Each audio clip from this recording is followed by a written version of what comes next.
Hello and welcome to this week's episode of Conversations with an Investor. With David Lindsay on, a great aspiring guy who's got some great goals and dreams, asked some big questions, some profound topics, and he's got the best two-line intro on his social media bio. He's a tattoo artist and modalities healer. So without further ado, let's dive right in. Middle son George, he's 11. And he's got bit by the bug, like the lifting weights, and he's dedicated. It's great because he's focused, really focused. He must flex about 800 times before he goes to school.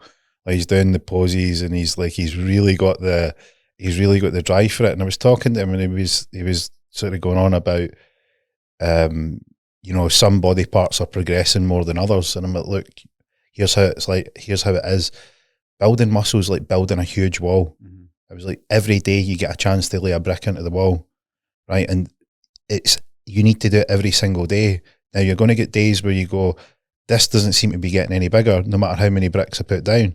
Keep putting the bricks down, because it might not be this week, it might not be next week, but it's going to show up. Yeah. And that way, it says it's a thing that takes time that you do and you develop, rather than, hey, look, I go at it for 2 weeks and I expect to be like, a bodybuilder shape. It says that you got to understand a bit about your body, what type of weights work for you. Is it higher reps, lighter weights? Is it heavier weights, lighter, lower number of reps?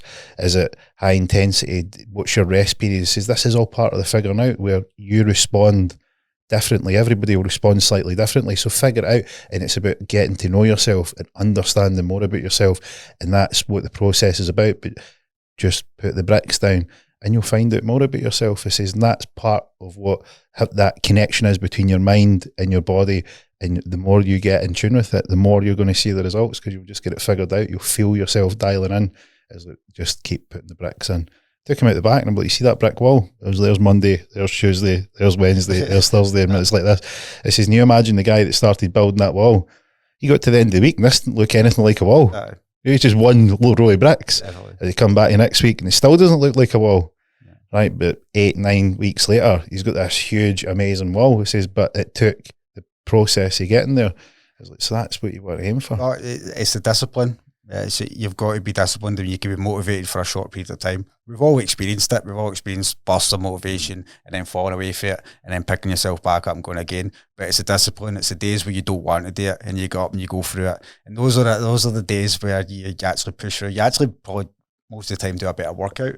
But I find it encouraging to see the young kids. Everybody complains about seeing kids in gyms and stuff like that. But I would much rather be in the gym working out, building themselves up. I mean, imagine these specimens of human beings that they're going to be when they get older, rather than hang about in street corners or underpasses and stuff like that, drinking bottles of bucket. And I know that still happens, but at the end of the day, I see it as a good thing when you see these kids walking around with their gym gear on and they're working on themselves. And especially if you get somebody as young as your young fella there working it on himself, because what sort of guy is he going to be when he hits his teenage years, you know what I mean, and starts to hit puberty and he starts to grow, rapidly. He's sort of, slightly taller than average height. He must take that he doesn't get that for me, that's for sure. But he's definitely he's strong and he's confident because he's lifting the weights. So he was playing in the football team, and I remember this. He was like, I would take him to training, and when he was training, we would arrive early, and if there was nobody there, I would run up and down the pitch with him. So it was like, right, come on, we'll warm up. I'd do a wee bit of sort of mind programming with him. I'd be like, right, when you started, when you came out, when you were a toddler, you couldn't walk or you couldn't run. There's loads of things that you couldn't do. It says, and you're an ultimate learning machine where you figure things out. It says, so see every time you come in this pitch, see every time you kick the ball, see every time you see a pass, you're improving and learning. That's going into that super brain of yours. It's like, so every single time you're getting better and better, and you're just going to notice how much improvement that you're getting. And I would do this as we were running up and down the pitch, and we'd do like push-ups and lunges and squats. There was like one of the young guys that arrived that was playing these teams, like, George, what are you doing? Push-ups for? It's not a gym in here. Well, fast forward a couple of weeks, there's a game that they're playing, and there's like a couple of boys in the other team that are giants, huge. Now the kids, nobody wants to go and tackle them, so they're just running sort of free rein around the pitch. So I'd say to George, I says, just remember, nobody tackles them. It was like, use your strength and your power and go in and make your presence known. And that was it. These boys were like, nah, man, I didn't want any part of it because they're not used to it. I says, and that's where the confidence comes from, where you can start to get involved and you can, make the play rather than feel, oh, they're too big, they're too that. Because the physical part of it's great, but it's the mental aspect that you get as well. You've got this mental sort of willpower where you're like, no, I can do these things. And that's like, I think that's a great thing to have at any age, but even more so when you're, figuring yourself out, boy, starting to turn into a man. Yep. That process, there's a lot of it's a confusing time. So a bit of surety and a bit of confidence goes a long, long way. But it does definitely help having a strong male father figure. You know what I mean? Because there's a lot of kids out there that don't have that, and I think that's what's lacking in society. The fact that you're a unit of a man. You know what I mean? You're obviously disciplined, very successful at what you do, and we don't have enough of that in this in this world. You know what I mean? We're striving for that. What we've got is we've got a nation of addicts that are trying to escape the existences that they're building.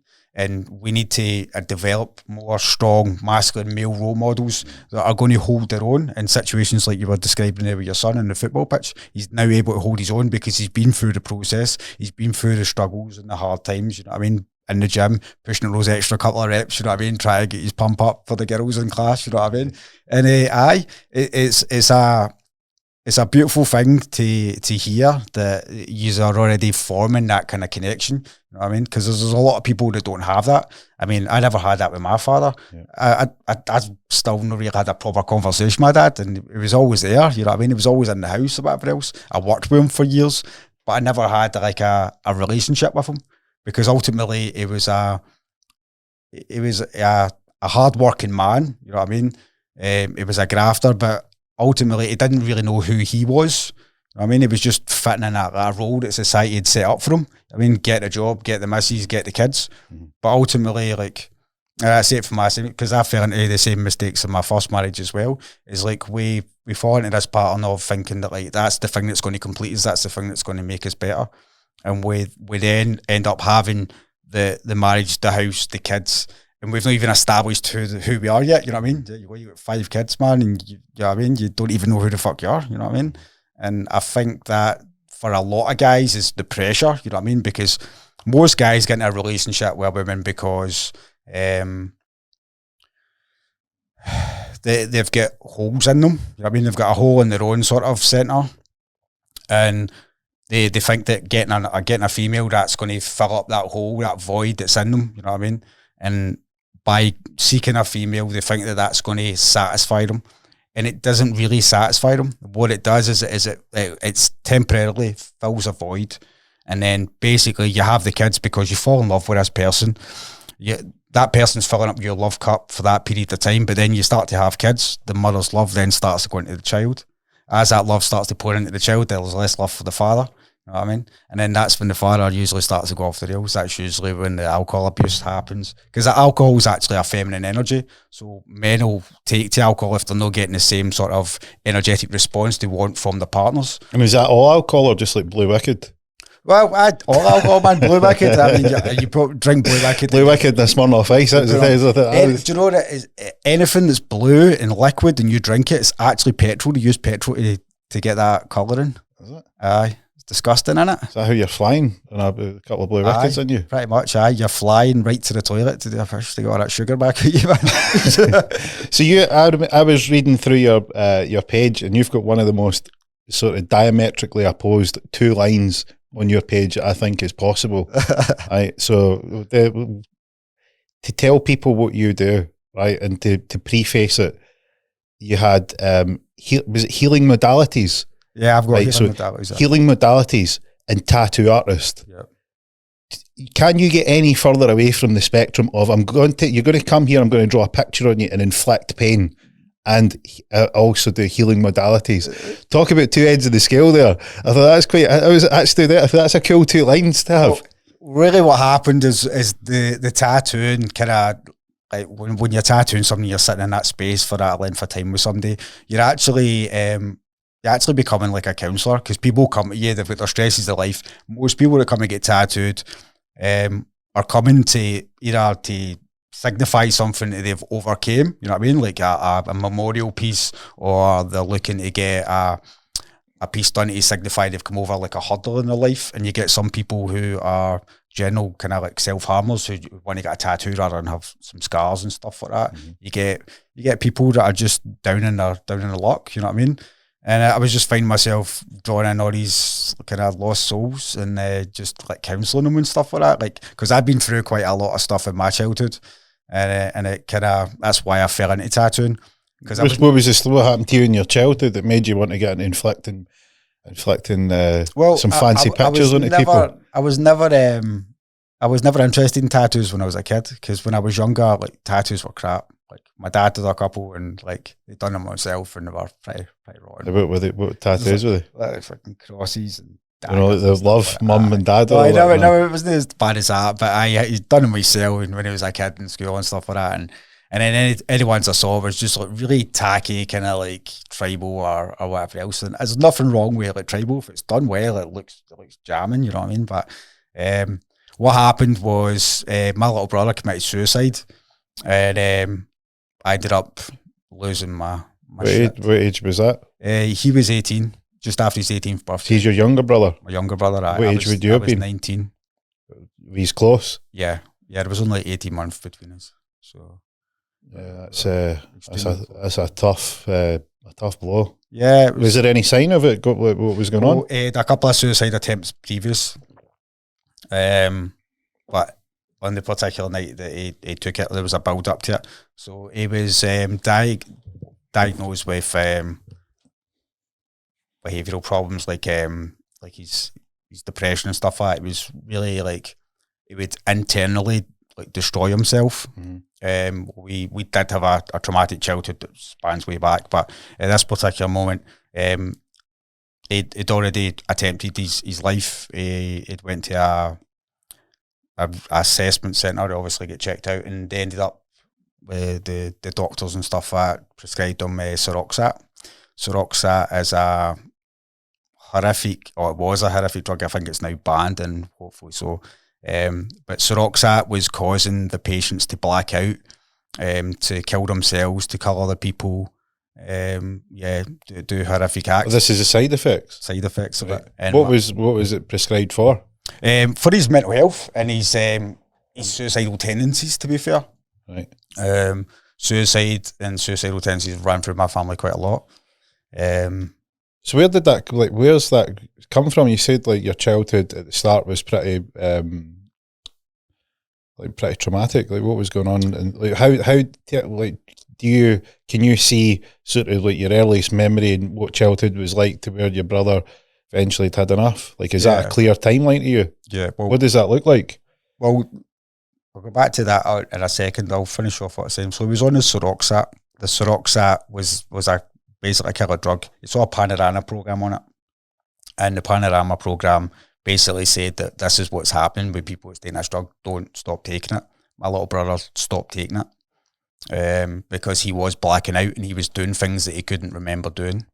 And my wee brother was the loveliest soul, but he was troubled. You know what I mean? He was troubled. He was going through a hell of a time.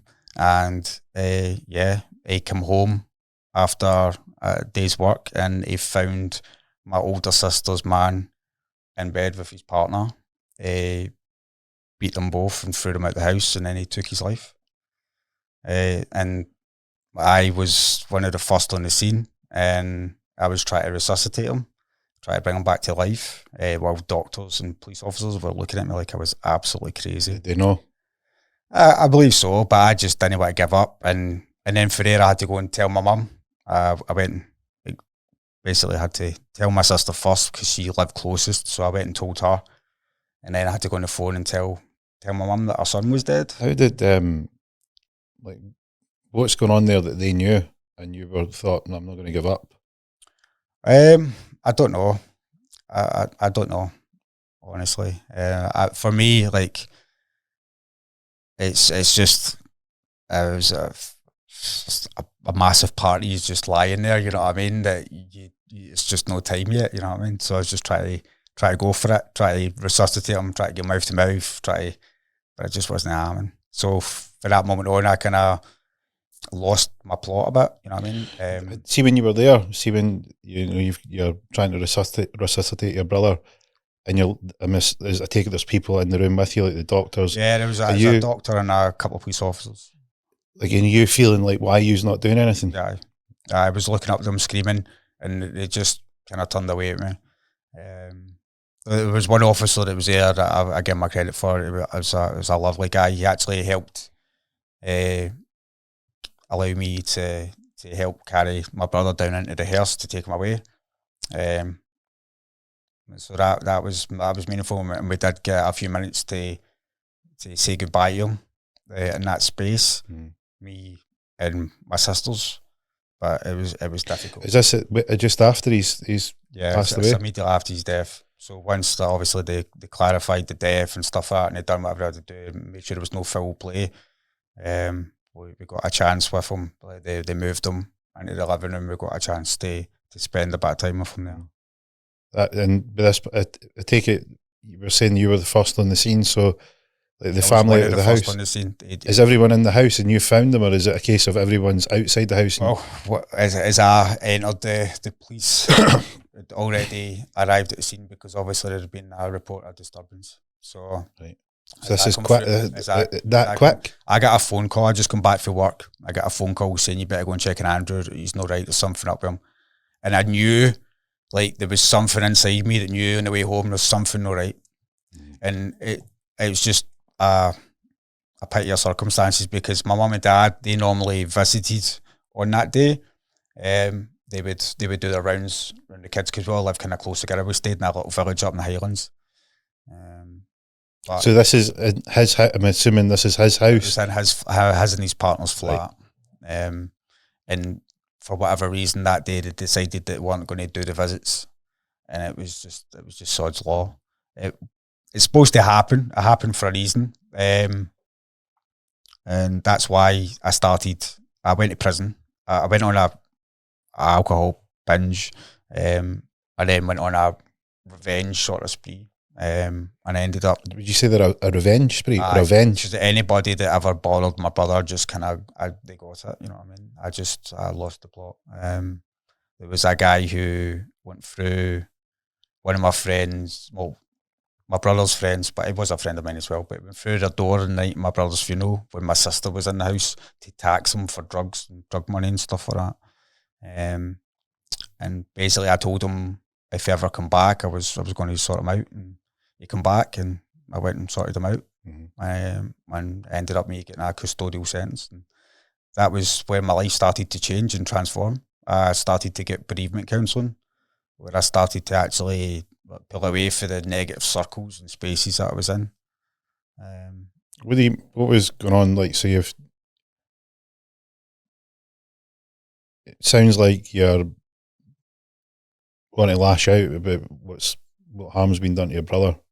It was an accumulation of things. Like, there's a lot of trauma that happened to my family that I personally believe was unjust. My older brother was slashed at 13 years old. He was a big Bruce Lee fan, and he started getting into martial arts and stuff like that. He became really, really good at judo and stuff like that. We moved from one area to another area. His new friends wanted to see how good he could fight, so they lured him down to a space and they set him up to fight this 18-year-old drug dealer. My brother knew nothing was going to happen. This guy showed up with his girlfriend, tried to attack my big brother. My brother swung him about like a wet chamois. And an 18-year-old getting swung about off a 13-year-old, you know what I mean? Couldn't handle it, so he pulled out a blade, tried to slash him across the face. My brother put his hand up, slashed his hand, paralysed his hand. And that's really when my family life turned upside down. Because my brother was like a hero for me. I mean, anybody's big brother's like a hero, you look up to him. And then next thing you know, he's suffering from manic depression. He's just not the same person. He's locking himself in his room. He's slicing big chunks at his arms. Doesn't trust anybody. He's on all sorts of antidepressants and stuff like that. He's abusing alcohol. He's just, I mean, just. I think that's how you fell into doing the modalities. Dark place, definitely. Because if you can help. Well, it's also to help myself, like, because like I did go on a crazy journey of like, I can heal the world, I can help everybody. You know what I mean? But ultimately, you can't do that unless you fix yourself first. You know what I mean? Because you're trying to fill a void in someone else when the hole's here. You know what I mean? So why are you trying to fill it? I know what you're describing. I describe it this as it's like, said this to a good friend of mine who, you'll understand it when I tell you this, because it says, look, the pattern of behaviour looks like this. You keep looking to fill up this bucket. You have a bucket and you're trying to fill it up. And that filling up's usually, it's usually a variety of things. Women, relationships, gambling, drugs, money, alcohol. Usually these things, and no matter how much they put in that bucket, never gets filled because they've got a hole in the bucket. Yeah.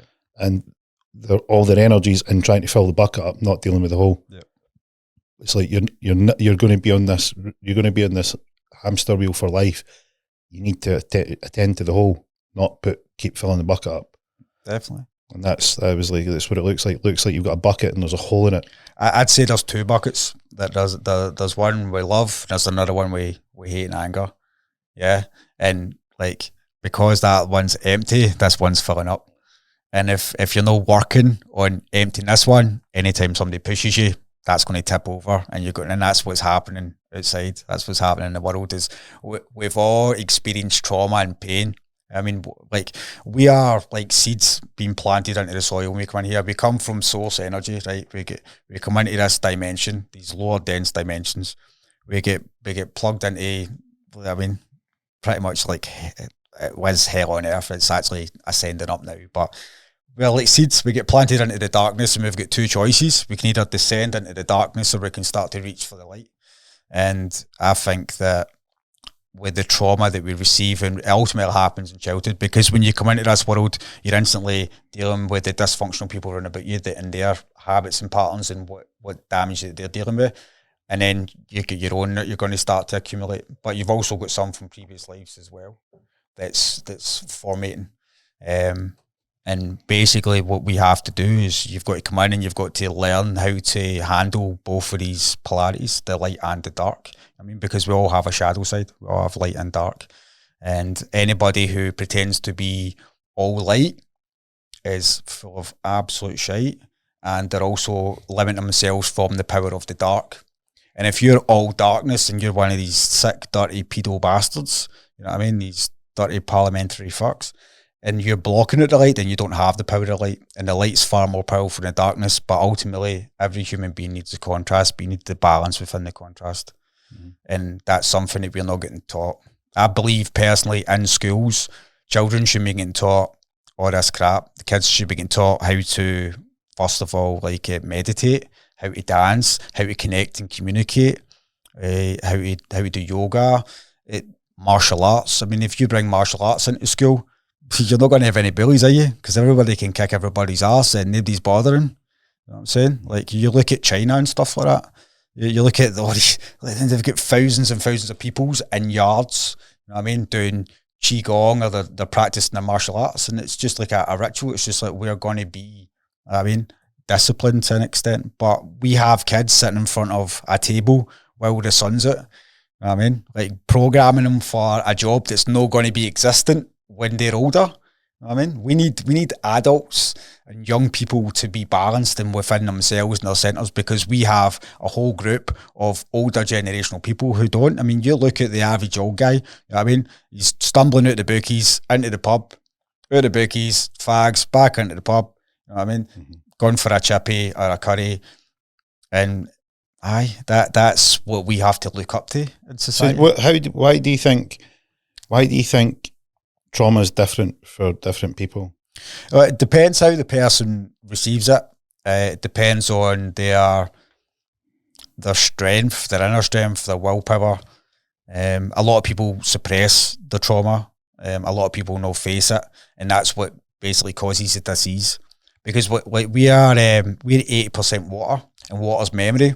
So say, for instance, we were having a screaming match, and we were blasting out, having a big massive argument. We both went our separate ways, and we come back together. Just like in a relationship, you come back together and you've been angry for that long. You don't want to fight. You can't be bothered. You say, right, let's just leave it. What happens is all that trauma's went in you, and it's then starting to settle down into the belly. You know what I mean? Because the body's like a bottle. Mm-hmm. So all that trauma's getting in and settling down, And as it settles down, it gets unresolved. And then any time any of that stuff starts to start back up, you go, nope, not today. And then you start to push it back down again. And you're not processing it. Like, we are biological computers. If your phone has got too much pictures or messages and stuff like that, it starts to clog up, starts to go haywire. That's the same with us. When we've got so much trauma stored inside us, we start to go haywire. We start to go nuts. And we're not functioning properly. So we've got to learn how to alchemize it. We've got to learn how to process it and release it. Because if you're carrying it about, it's going to start to manifest in other things. You know what I mean? It's going to start to manifest in cancers. It's going to manifest in manipulation of bone structures, your mental health, your emotional health, or your vibrational health, you know what I mean, where you're completely out of balance. There's so many people walking around in society today. That's why we've got an epidemic of obese people, because these people are overeating, because they're wanting the immediate gratification, their dopamine hits, but also the weight acts as an armor. You know what I mean? It's like a protection for them. And only when they start to work on themselves and start to release the trauma will the weight actually start to come off and start to shift. And a lot of people who are overweight, when they start to work out and the trauma stuff starts to come up to get processed, because again, you're stirring up all those body waters. So see, when you say process, what do you mean? Well, process, you've got to bring it up and you've got to go through the process of, like, so why did that happen? I mean, is there anything else I could have done in that moment? You know what I mean? You've got to bring it into the light. You've got to bring it up. You've got to allow it to come out, whether it's through screaming, crying, laughing, just getting a knowledge of understanding. Whatever it is you've got to do to learn that lesson so you can then move up through the spiral. Because we are led to believe at times a line, it's not, it's a spiral. You know what I mean? It's a cycle. And that's why you get the term, is your life spiraling out of control? I mean, because the habits and patterns in which you're doing is causing your life to spiral out of control.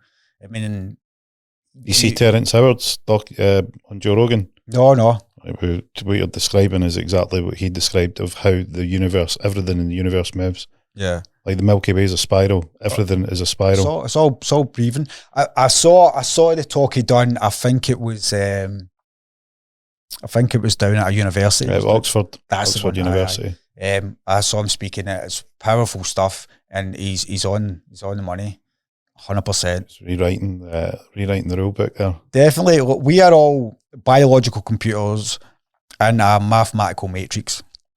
The Da Vinci picture, where the man standing like that inside the cube and the sphere, that's to say that man has been entrapped within this cube reality, because the architects of this reality ultimately set up so we became enslaved in this, and everything shapes, but only straight lines have been designed by man.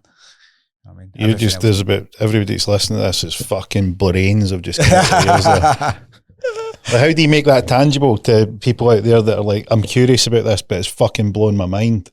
Well, here's a question for you, right? So I don't buy into this fucking trauma PP snowflake pish to the majority of what's out there publicly. And the reason that I say that is that I've seen people with extreme trauma, like stuff that we don't want to bring up. Yeah. Stuff they're not telling people. Yeah. They're not going around giving it my trauma, my journey, my truth. It's so difficult, so hard for me. Nobody knows what I've been through. They're not saying that. Yep. They're like, this is in a box that they don't want to open. And then eventually they'll come and they'll be like, I'm going to talk to you about this. And that's when they start to open the box. And that's not something that they're fucking spewing out. No. It's a case of very, very guarded.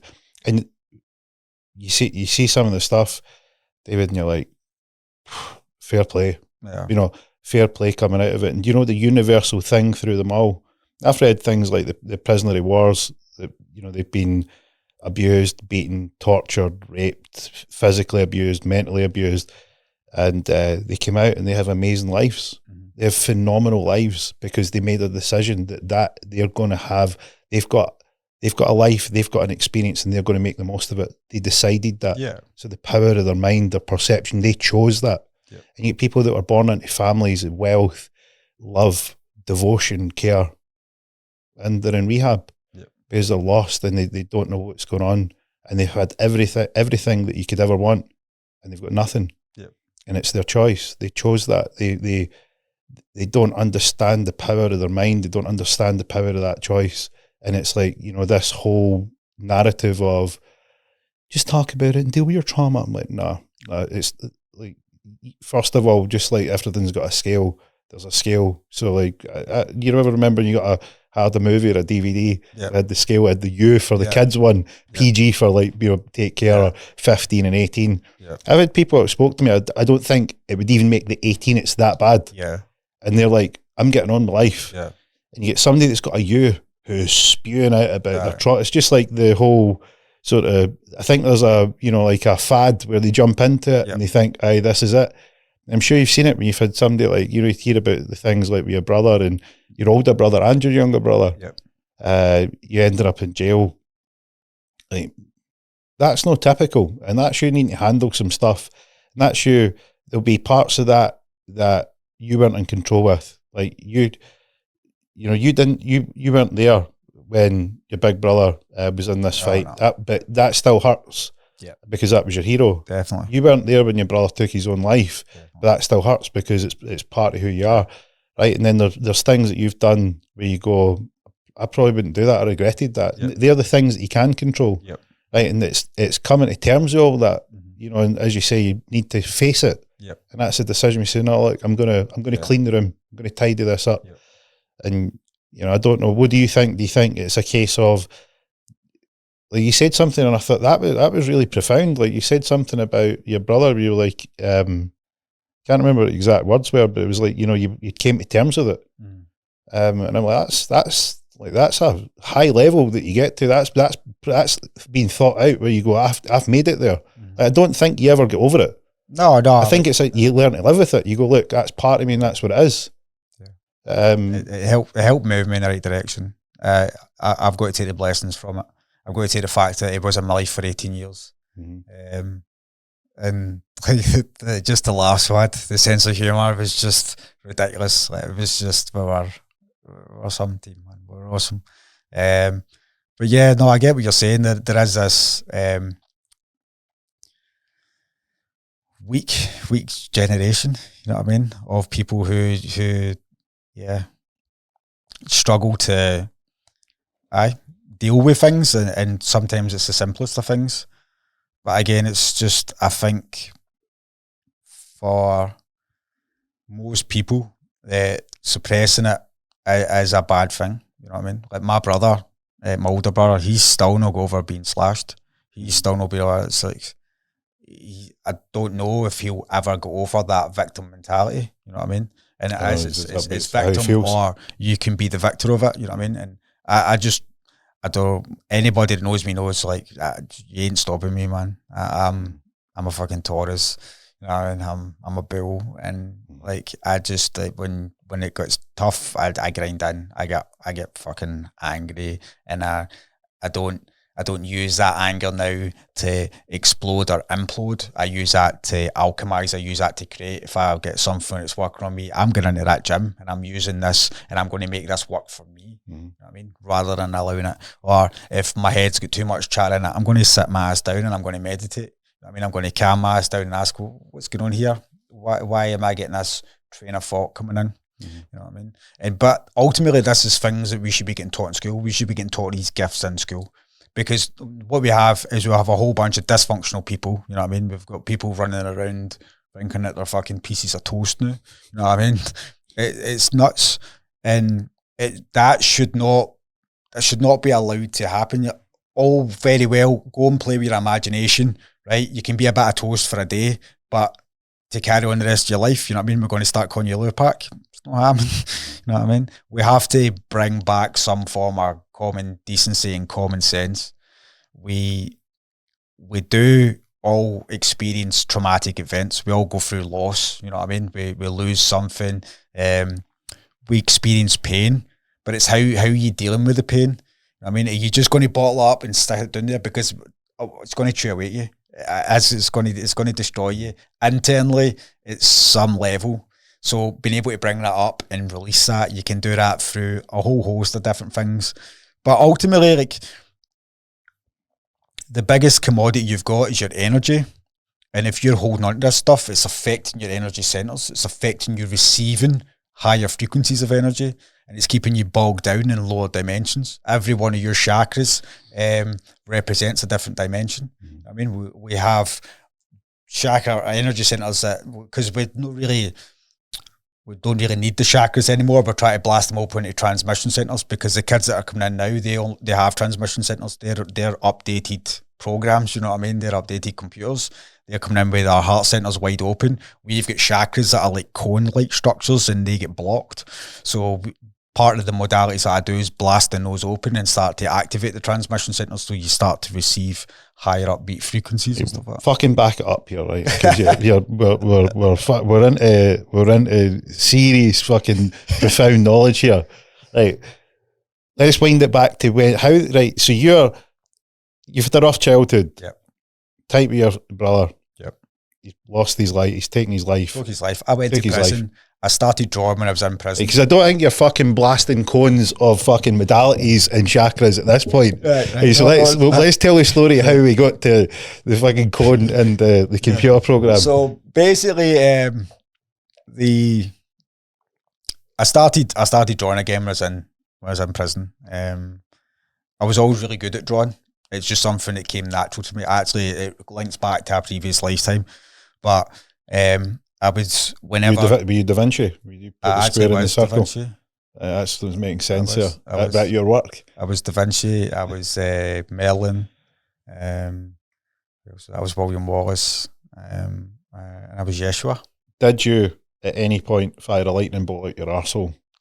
Or is that just Mel Gibson's claim? I had liquid brown frequency of feces falling in my backside, but that's about it. I went through some training not so long ago, just last week there, and we went through this intense activation where we were in this meditation. You go through like a journey, and we're actually moving through all the stargates and the astral sort of fields.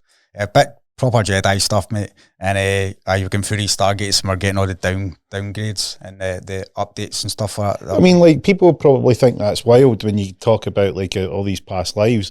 But see, when you get to like the quantum mechanics and quantum physics, and you look at the explanations, that you hear it a lot. Like, we're all one, we're all connected. Yep. It's like, the Akashic record and all these things that sort of on the fringe of people's, periphery, they're like, well, what does that mean? Yep. And it's like, well, if the entire universe is, an energy center, if you like, or an energy field, and you're connected to that energy field, and that has connections everywhere, it's like, well, you are all connected as one. It's like, so it might be hard to comprehend, but it's the way I described it is like, if at one point in time there was one telephone when telephones went through phone lines, and then there was a line that connected the first phone to the second phone, right? That could only phone one way. Then you connected a third phone. Now you had a network, and then the more that you connected, well, that's like the universe is like everyone is connected, and that is in that energy field. Definitely. So and it's making it tangible, because I mean, it's like when you see some of the really great descriptions about it, but it can be hard for people that are like, definitely, Davey's clearing 500 quid a week, right? And once they go to Benidorm, and his missus is wanting a kitchen done, right? He's like, mate, I've not got time for modalities, and I'm a connect. Who was I in my last life in astral fields? But maybe he's curious. Maybe maybe it goes in there, and he's like, "What? I wonder what that was about." And it's like, when it starts, just like a seed, it starts to germinate and it starts to grow, and it's like, well, here's some tangible stuff that you can go, that sounds like that. Because one of the things that I learned when I was picked up a lot of wisdom over the years, but I realised pretty quickly that I wasn't a great teacher. So I was like, how do you teach well? And one of the ways that really made a lot of sense to me is, if you take something that is unknown to someone and relate it or compare it to something that they know, they'll learn really, really quickly.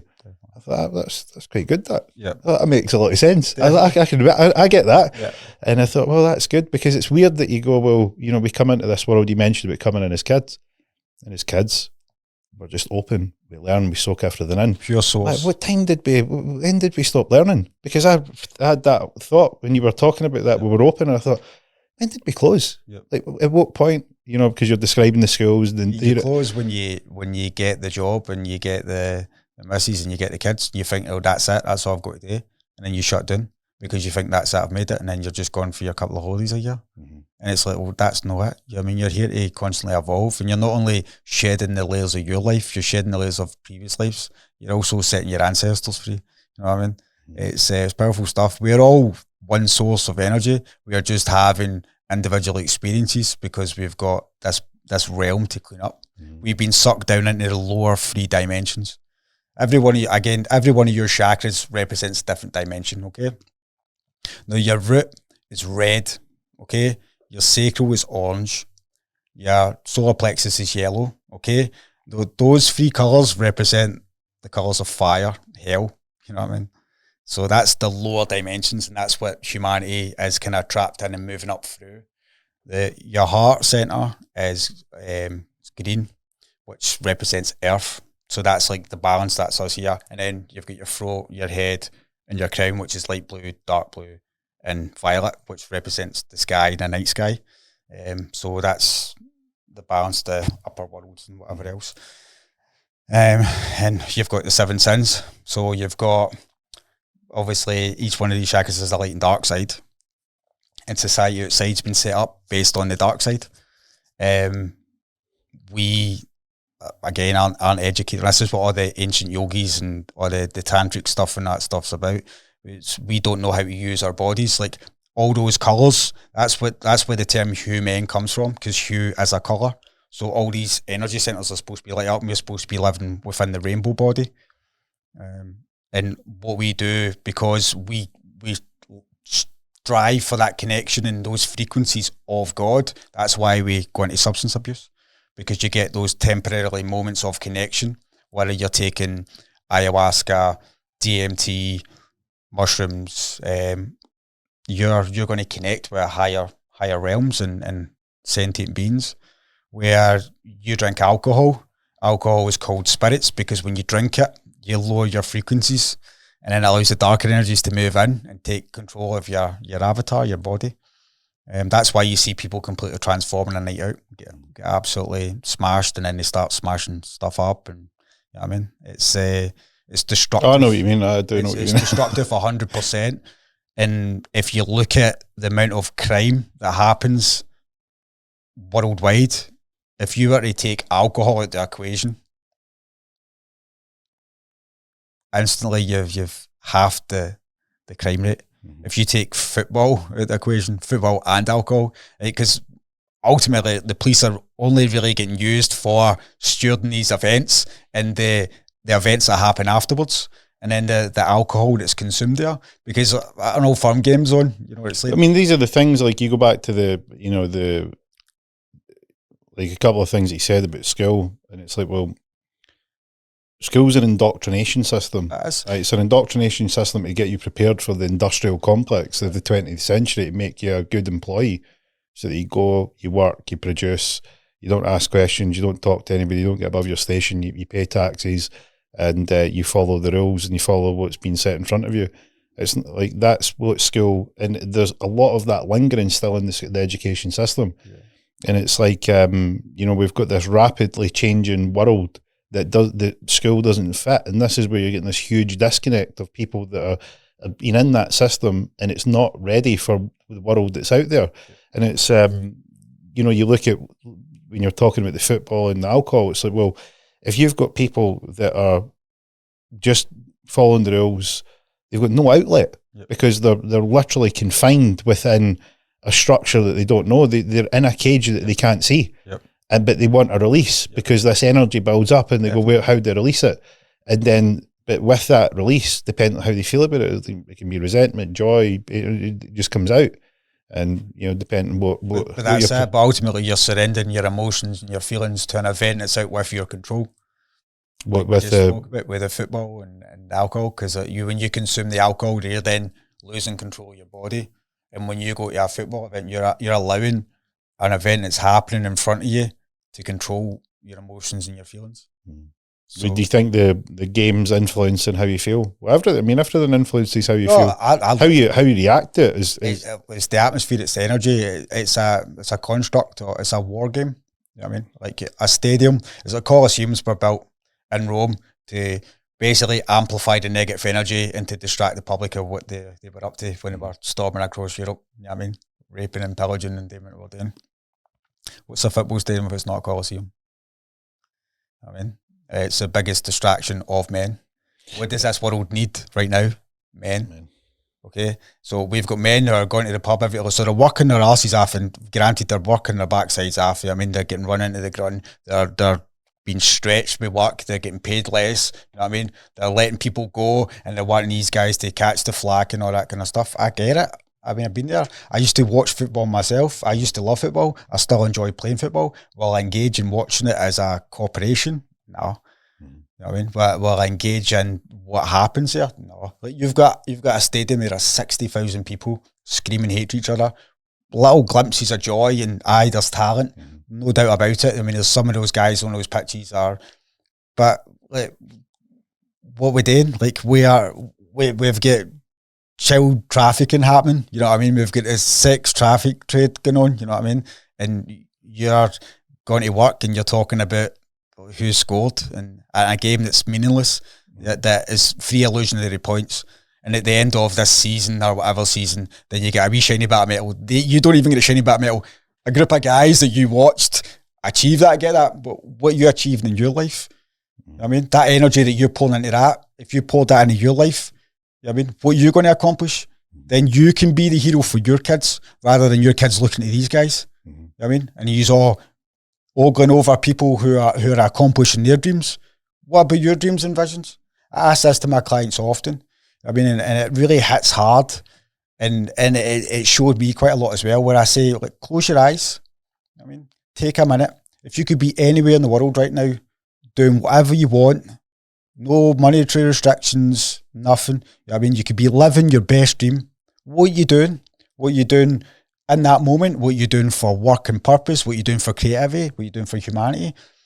And nobody knows, because they're so trapped in that cycle of work and booze, you know what I mean? They're working their asses off, they're going and partying, and then that's it, they're back to work again. And then they think they'll get away on a wee holiday, but they're not getting a body arrest because they're going away on holiday and they start slamming the sauce again, you know what I mean? They just get a sunburn and a crappy tattoo to come back with, you know what I mean? Is that one they need you to cover over? Usually. It's usually on the backside, you know what I mean? And it's a bit, come on. Like we've lost our creativity, and that's the whole thing with school. When you go to school, it shuts down the right-hand side of your brain. The right-hand side of your brain's feminine, okay? The left-hand side's masculine. And that's why we have a whole host of masculine females in society as well. Plus the fact that what happened with the previous wars. So those wars were engineered to further destroy our masculine culture. How many Europeans were wiped out during that war? And then they started to flood in other cultures.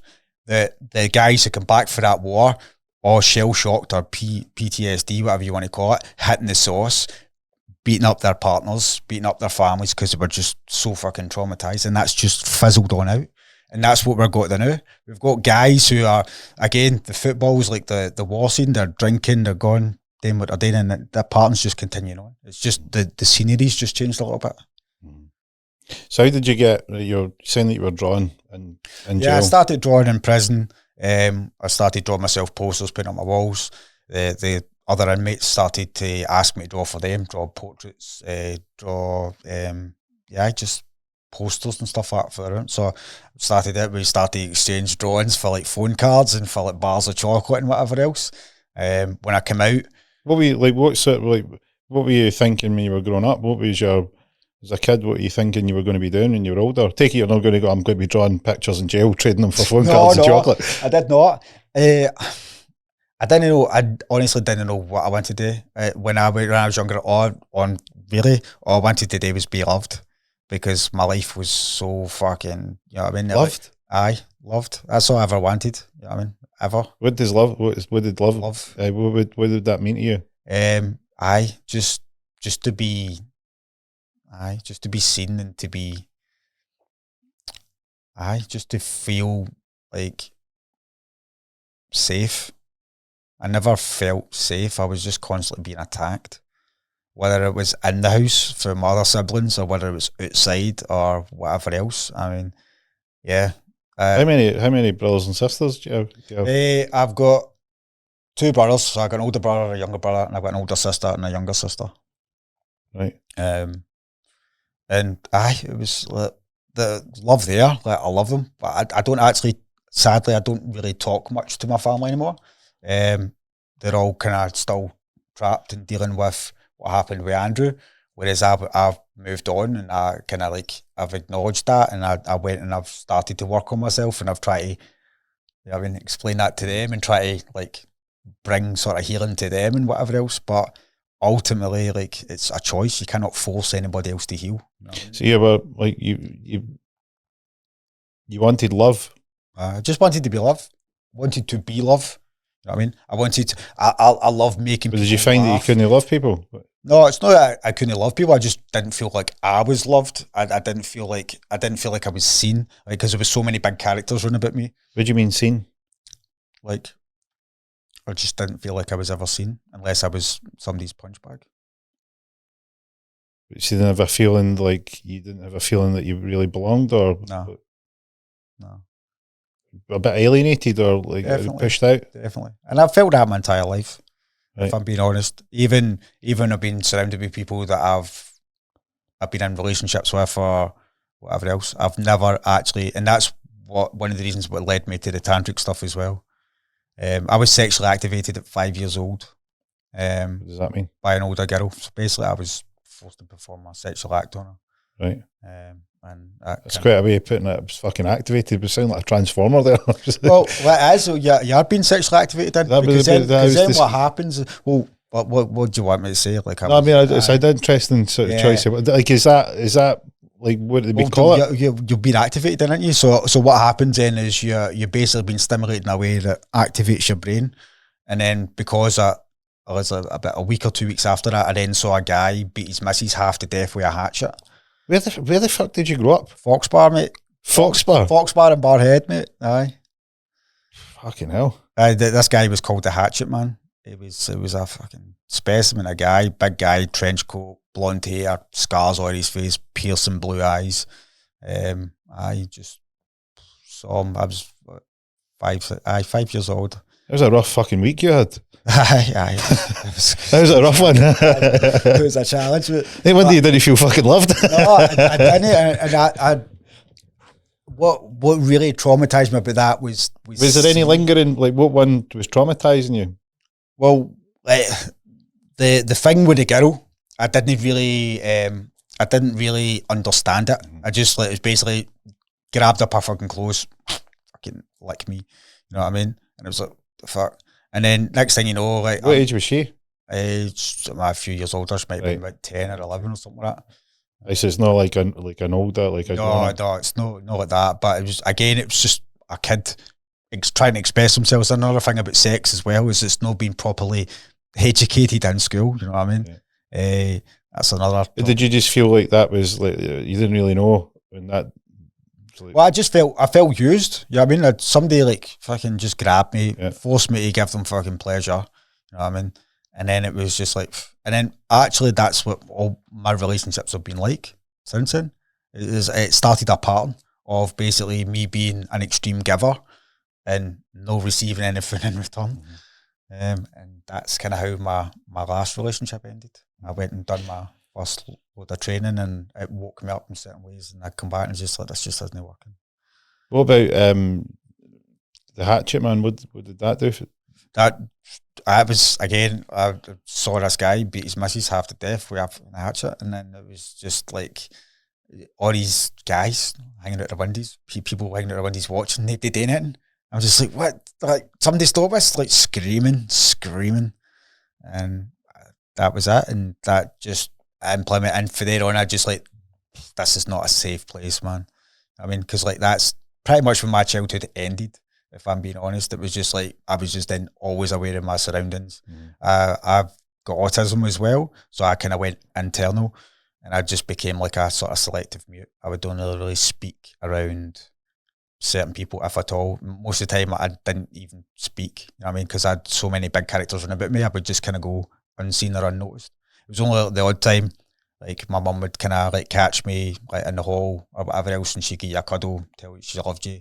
But other than that, my dad's never told me he loved me. My dad's never really spent any time to try and get to know me, because he doesn't know who he is himself, you know what I mean?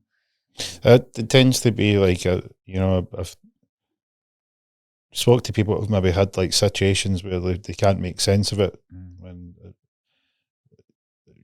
they can't make the connection yet. You say to them, like, what do you think was going on with the person that done that to you?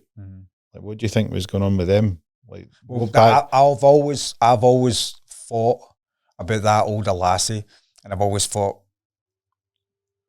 what happened? Who activated her? Yeah. What happened? You know what I mean? Was that her parents? Was that, you know what I mean?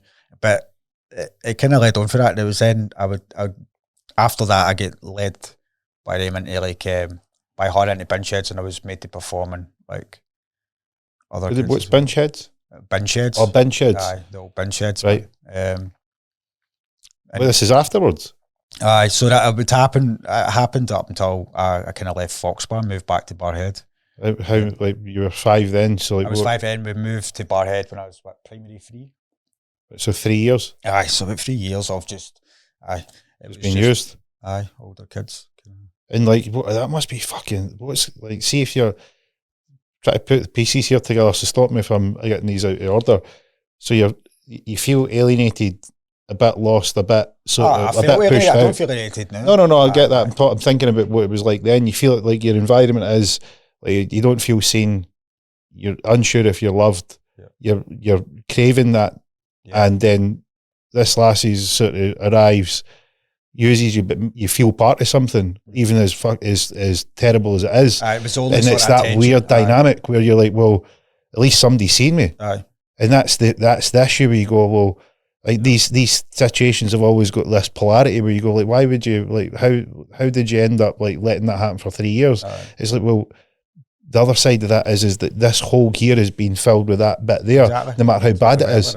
You see what I mean? Bucket, and the bucket's been, somebody's putting something in that bucket, and like that feels nice. But I know there's the hole there, but that hole's over there, and this is where it's been filled, no matter how bad it is. Definitely. And when you are having sex or any sort of sexual contact, your body's the most advanced chemistry lab in the universe, so it's creating oxytocin, melatonin, serotonin, and dopamine. Like, you're getting powerful scalps of chemicals, and obviously pleasure. You know what I mean? And were you feeling that even then? I wasn't feeling pleasure. I was, for me, I was kind of, I would say,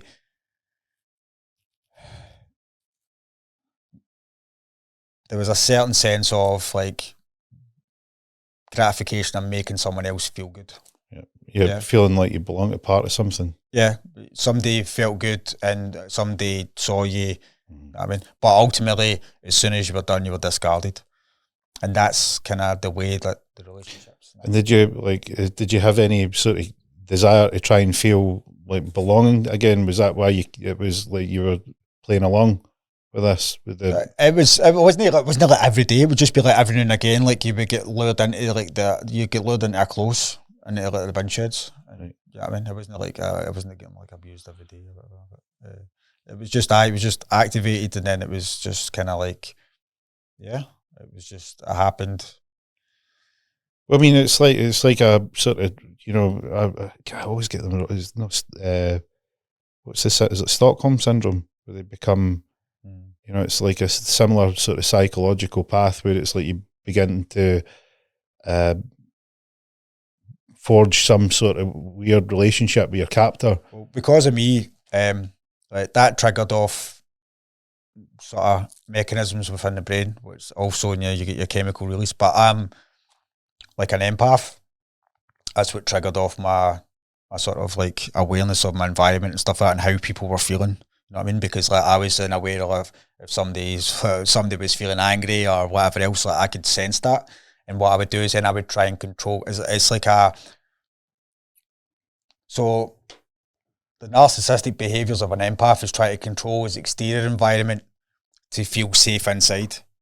And that's what I'd done for the majority of my life. I would try and make sure everybody else was okay, so that I would feel safe and okay inside. And I think a lot of people listening to this will probably be able to relate to that. But the other side of the narcissistic stuff is someone who needs to be in control and within power and an extreme taker. You know what I mean? So you've got someone who is an empath, is an extreme giver, and the other one's an extreme taker. And they usually attract certain, you know what I mean?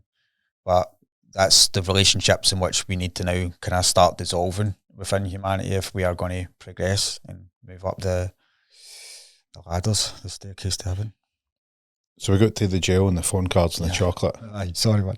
It's all right. I'm just here. I'm thinking of the questions people will be asking here. Definitely. Because it's like, I know. It's like it's all there in your mind, Yeah. and it's just pulling it down and lining it up. Yeah. So you go, that makes sense. Because like, see what you said there, I was like, that makes sense now. Yeah. And people, I'm trying to put myself in your shoes. Yeah. Young dude, not seen, young kid, no loved, seen that traumatic thing with that woman. You know, this thing's going on and you're playing along with it because you can see the pieces falling in, like that goes with that. Yep. As bad as it is, you know, and it's about sort of understanding what's going on, because I think it's when you understand it, you can at least square it away with. You go, because a lot of times if you don't put them together, you go, how could you do this and how could you do that, or why do you feel that way? Well, it's when you see the connections, you go, that's the way it is. And you've got these situations that have led through your life. When did you said you were in the Highlands, so when did you go from so you're Foxbar and then Foxbar, Barhead. Barhead.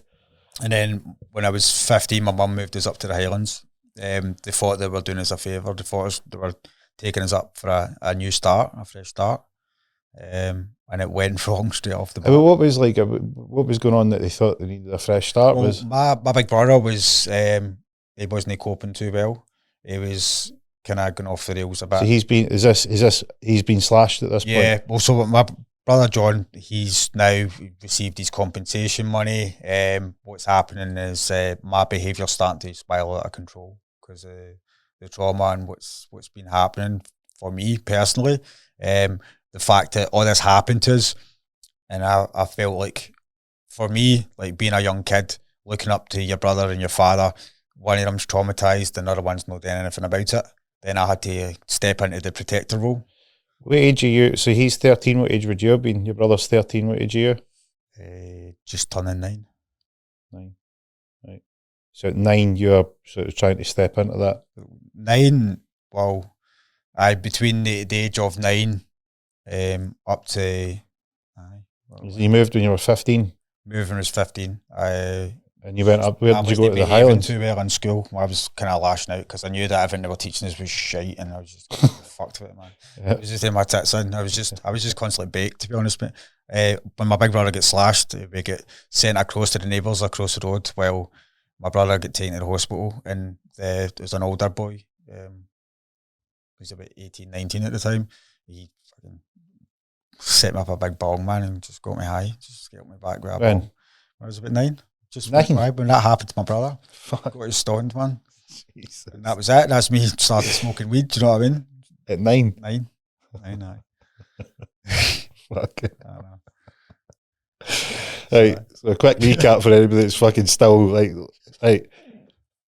At 5, you're tampered with an older lassie who's came and dragged you and just used and abused you. A week later, you've seen a woman bludgeoned nearly half to death by a serial killing fucking Ted Bundy looking guy who's got piercing blue eyes and scars and a trench coat and has beat her half to death while you're screaming and watching everybody. The parents are leaving you, like you feel totally left out and alienated and not seen. So this weird situation with this lassie who seems to be luring you into these bin sheds is making you feel something that you're lacking, and you go, well, you know, that's filling the bucket with a hole in it. Yeah. Right. The brother who's your hero that you've looked up to is lured into this situation, and he's slashed with this drug deal that didn't take too kindly to a 13-year-old ragdolling him about. He's not been able to cope with that. And whilst he's gone away getting stitched up, the neighbour across the roads gave you a hit of a bong at the age of 9. That's some gone. Aye. Is there anything we've missed? Any other significant points? It keeps going, man. It keeps going. It's just one of those things, man. But everything. Like, so, I mean, in terms of like, if people like, I think that you're doing quite. What age were you when you got to jail? When I got to jail, I was 20. I got charged when I was 19. By the time I went to court, I was 20. I got right before my 21st birthday. You got right? I got out. Out Right before my 21st. Right. So what is that, a year? I got 11 months. Right. So I done 5.5. And then I was on tag for 5.5. 5.5 months? Aye. Right. And then I got lifted as soon as the tag came off. Because I lettered something in a pub. So you're not quite dealt with it yet? No, I hadn't. Like, I done obviously I started the bereavement council, but there was still people within my family circles and stuff like that, who were just trying to lead me back into like dark life. And it was just an incident that happened that related back to my brother. Which one? My younger brother. It was a situation where my brother's partner at the time's family that happened, and it was my little brother's ex's, well, it was ex because he was dead. It was my little brother's partner's new boyfriend. We ended up having a set to in a toilet. In the pub? In a pub, aye. And you've just got your tag off. Are you a live wire at this point? I mean, are you literally I'm nuclear power. And we take it you're just sort of... Aye, I was an animal. I take it there's not much taking you to lash out. Oh, not at that point, no. Not at that point. And with the drinking as well. Yeah, I mean, it was just fuel to the fire. I mean, was it just when you were drinking, or was it drinking amplifying it? Drinking would amplify it. I had a lot of anger inside me. A lot of anger just at what happened to me and my family. You know what I mean? And did you never go back to the guy at 9 and his wise words, just hit this bong and it's all going to be all right? It's one of them, man. Well, I did. And were you smoking like for the age of 9? Well, what happened is that I didn't drink up until I was 15. Moved us up to the Highlands, and I couldn't get weed. So you're smoking weed from 9 to you're 15? Aye. Right. Almost every night. Really? Aye. Wow. How are you paying for that? Just hustling, man. You know what I mean? Like, punting it, you getting up to any good? No, I never sold drugs. I'd never sell drugs. Basically, like I would like you get your play piece money. You know what I mean? You would go to the shop, you would buy some stuff, you take it up, and you'd sell it to people at the shop. When I was in high school, you're going down to the chip shop and you're buying 4 or 5 O's and fritter, 20 pence a piece at the time. You're bringing them up and you're selling them a quid each. You're playing liney, you're gambling in school. You know what I mean? I don't know if you ever played liney, but you throw the coin up against the wall. Oh. You throw the coin up against the wall, and whoever gets it closest gets to pick up all the coins, throw it up, call heads or tails. If you call heads and all landing heads, you get to take all their money. Right. And stuff like that, aye. I never never did anybody wrong or anything like that sort of stuff, you know what I mean? But I was just, you just find a way. At the weekend, like you'd say to your mum, I'm going to go ice skating. I got a couple of quid, you get a £5, and then you and all your pals would just chip in, go and get yourself a deal. And but are you like, are they aware of what you're doing? Are they turning a blind eye? No, because they never really, they were, and it's no disrespect to me. I love my family, every single one of them. It's no disrespect to my parents at all. But when that happened to John, all the focus went on him because they were trying. John's your older brother. Aye, they were trying to help him recover from the trauma or what happened to him. You know what I mean? So, like, all the focus went on that. And then my dad was angry and frustrated because he didn't know how to handle it. You know what I mean? And he was emotionally imbalanced. He was aggressive, violent. But to use? Aye. At times. All the time or just occasionally? Just at times. But, aye, like, sometimes, aye, you would just cop a beating. You know what I mean? You cop a beating off your siblings and stuff like that as well. You do some fucking shit to process by the age of like 19 now. You've gathered up a bit. Yeah. You've gathered up a good database there.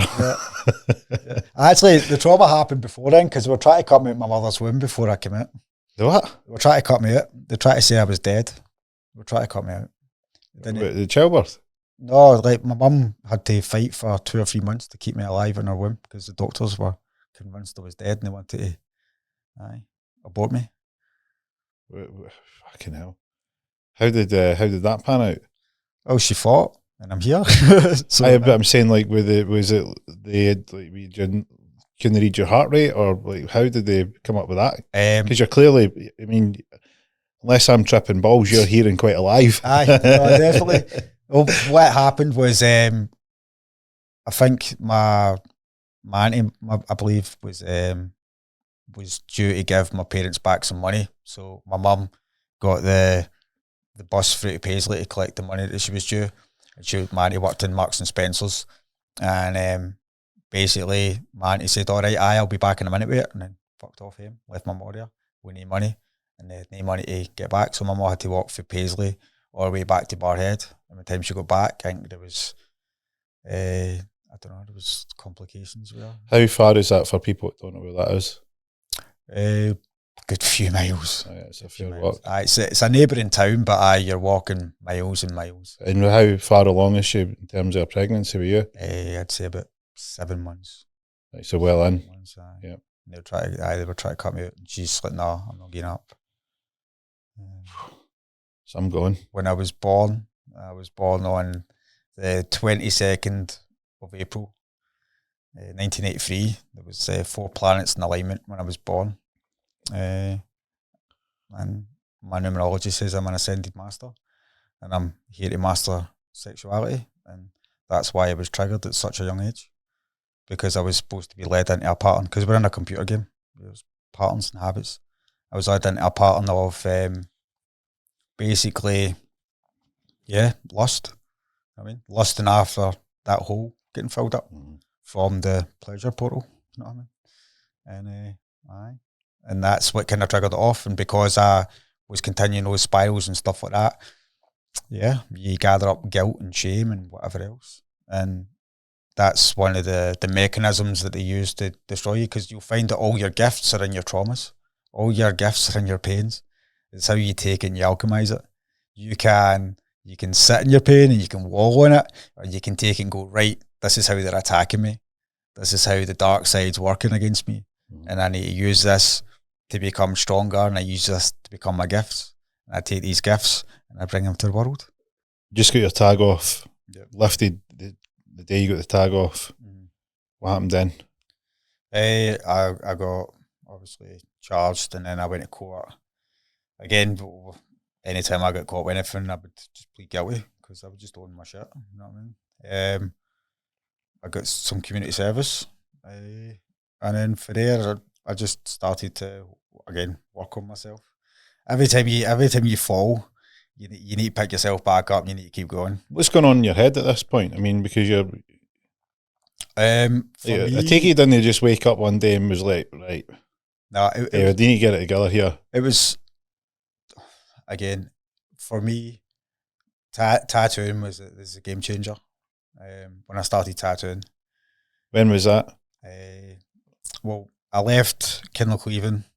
I moved up to Wick with my first wife, because she had family up there. I went and I worked in a bakery up there for a couple of years after I came out. So say I come back down, coming older, and it's about 23, 24. And when I come back down, I went and got a tattoo, and it was a really shit tattoo. And I was just like, I can do this better than these guys. I just need to learn how to use the stuff.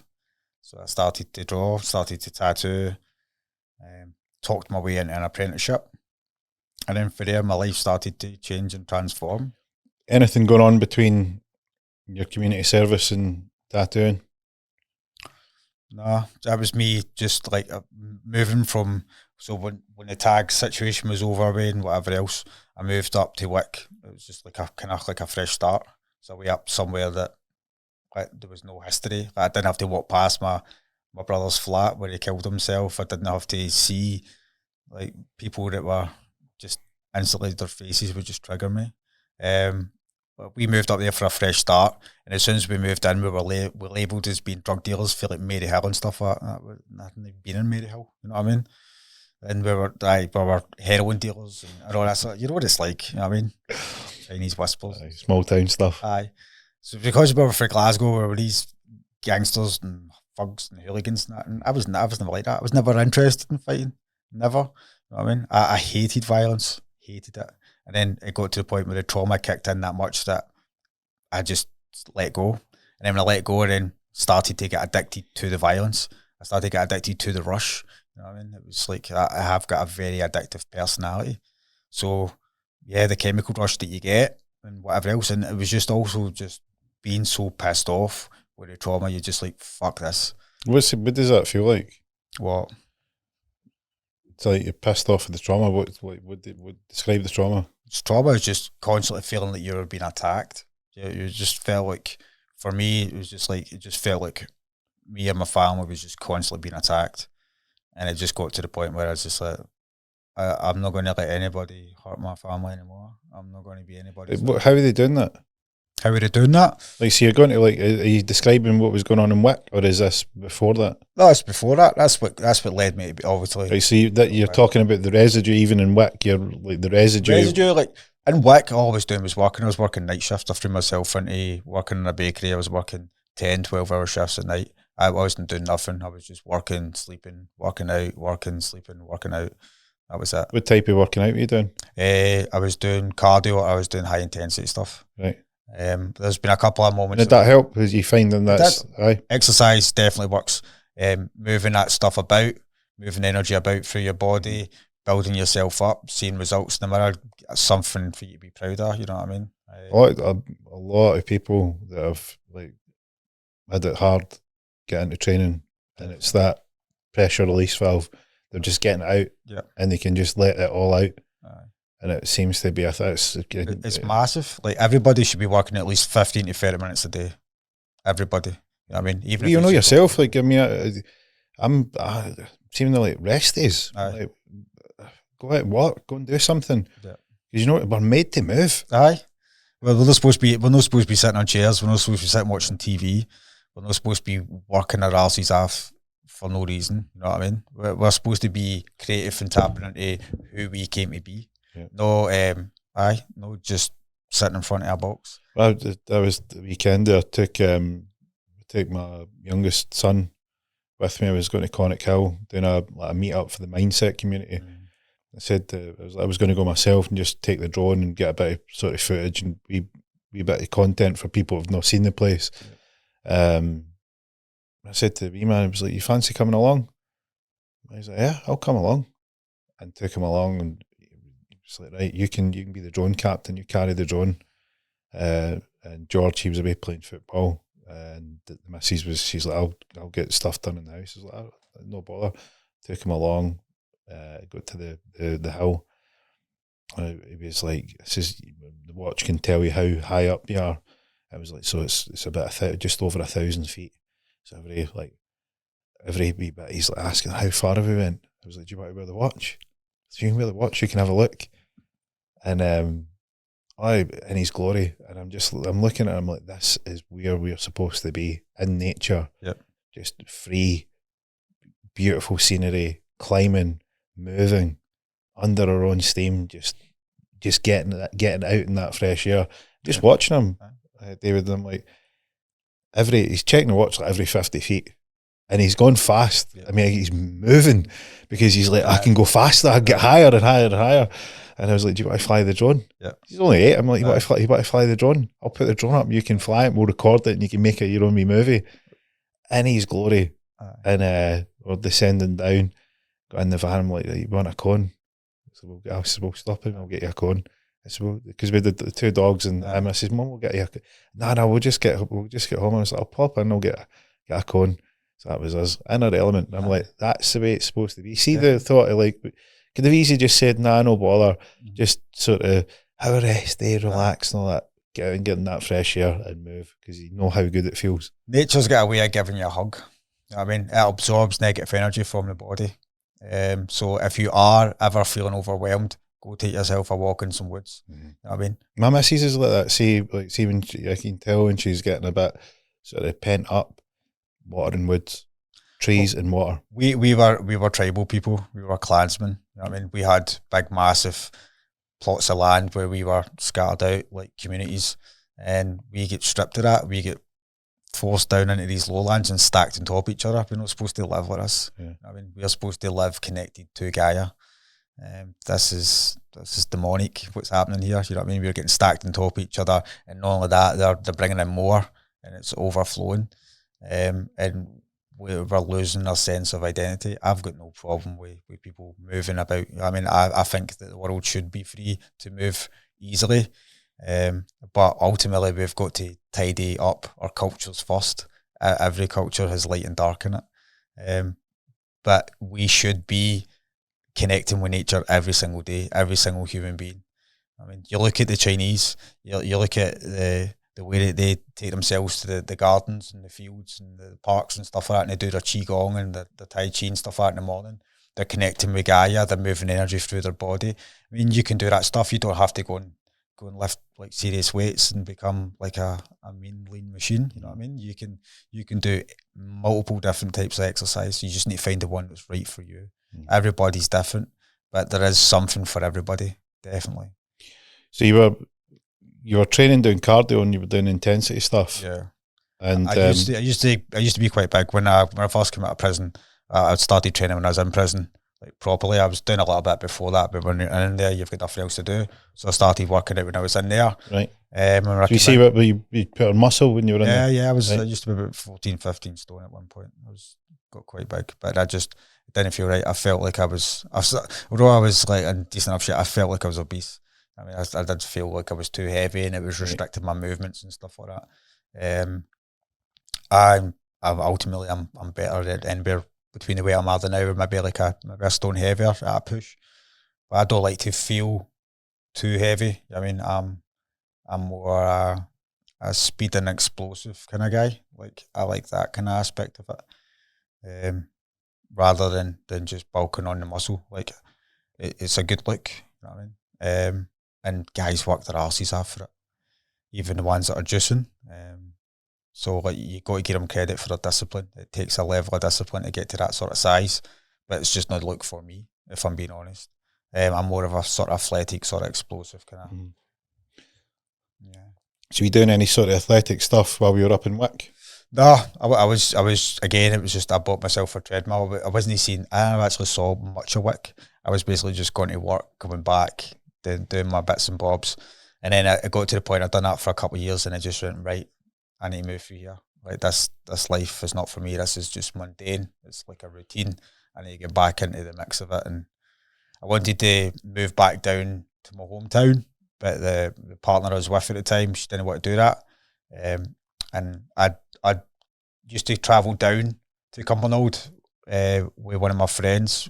When I first left school, I was a painter and decorator with my dad, and one of my friends, his brothers, had properties, buying, selling, and obviously letting out.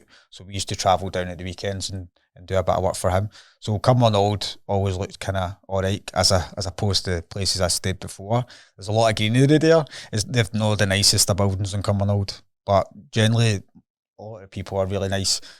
And there's a lot of green and there's a lot of woods and stuff like that you can get around. So it was a choice for us. So we moved back down to there, and then that's when I started to tattoo. Again, I got a bad tattoo of a guy. I kind of talked my way into his studio, got an apprenticeship, and then I don't know. I kind of get a bit rattled at the fact that I don't take anybody's shite. You know what I mean? Like I'm not going to have anybody boss me about or tell me what to do. You know what I mean? I'm a free thinking man. You know what I mean? And I'm completely capable.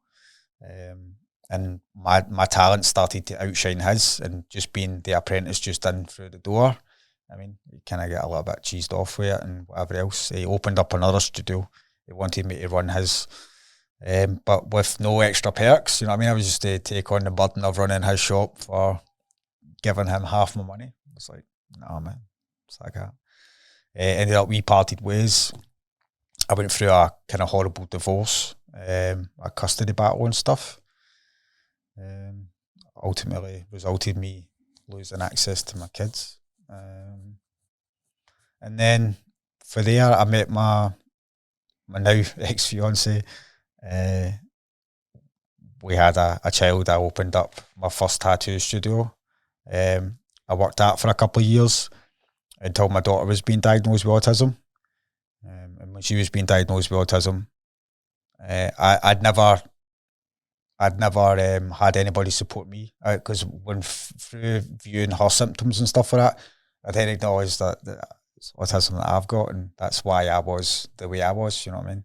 So yeah, that's why the behaviour and stuff like that as well. And the reason that my parents kind of didn't push too hard with my behaviour is because I had meningitis when I was a kid. So they thought it was like results of that was causing my behavioural problems.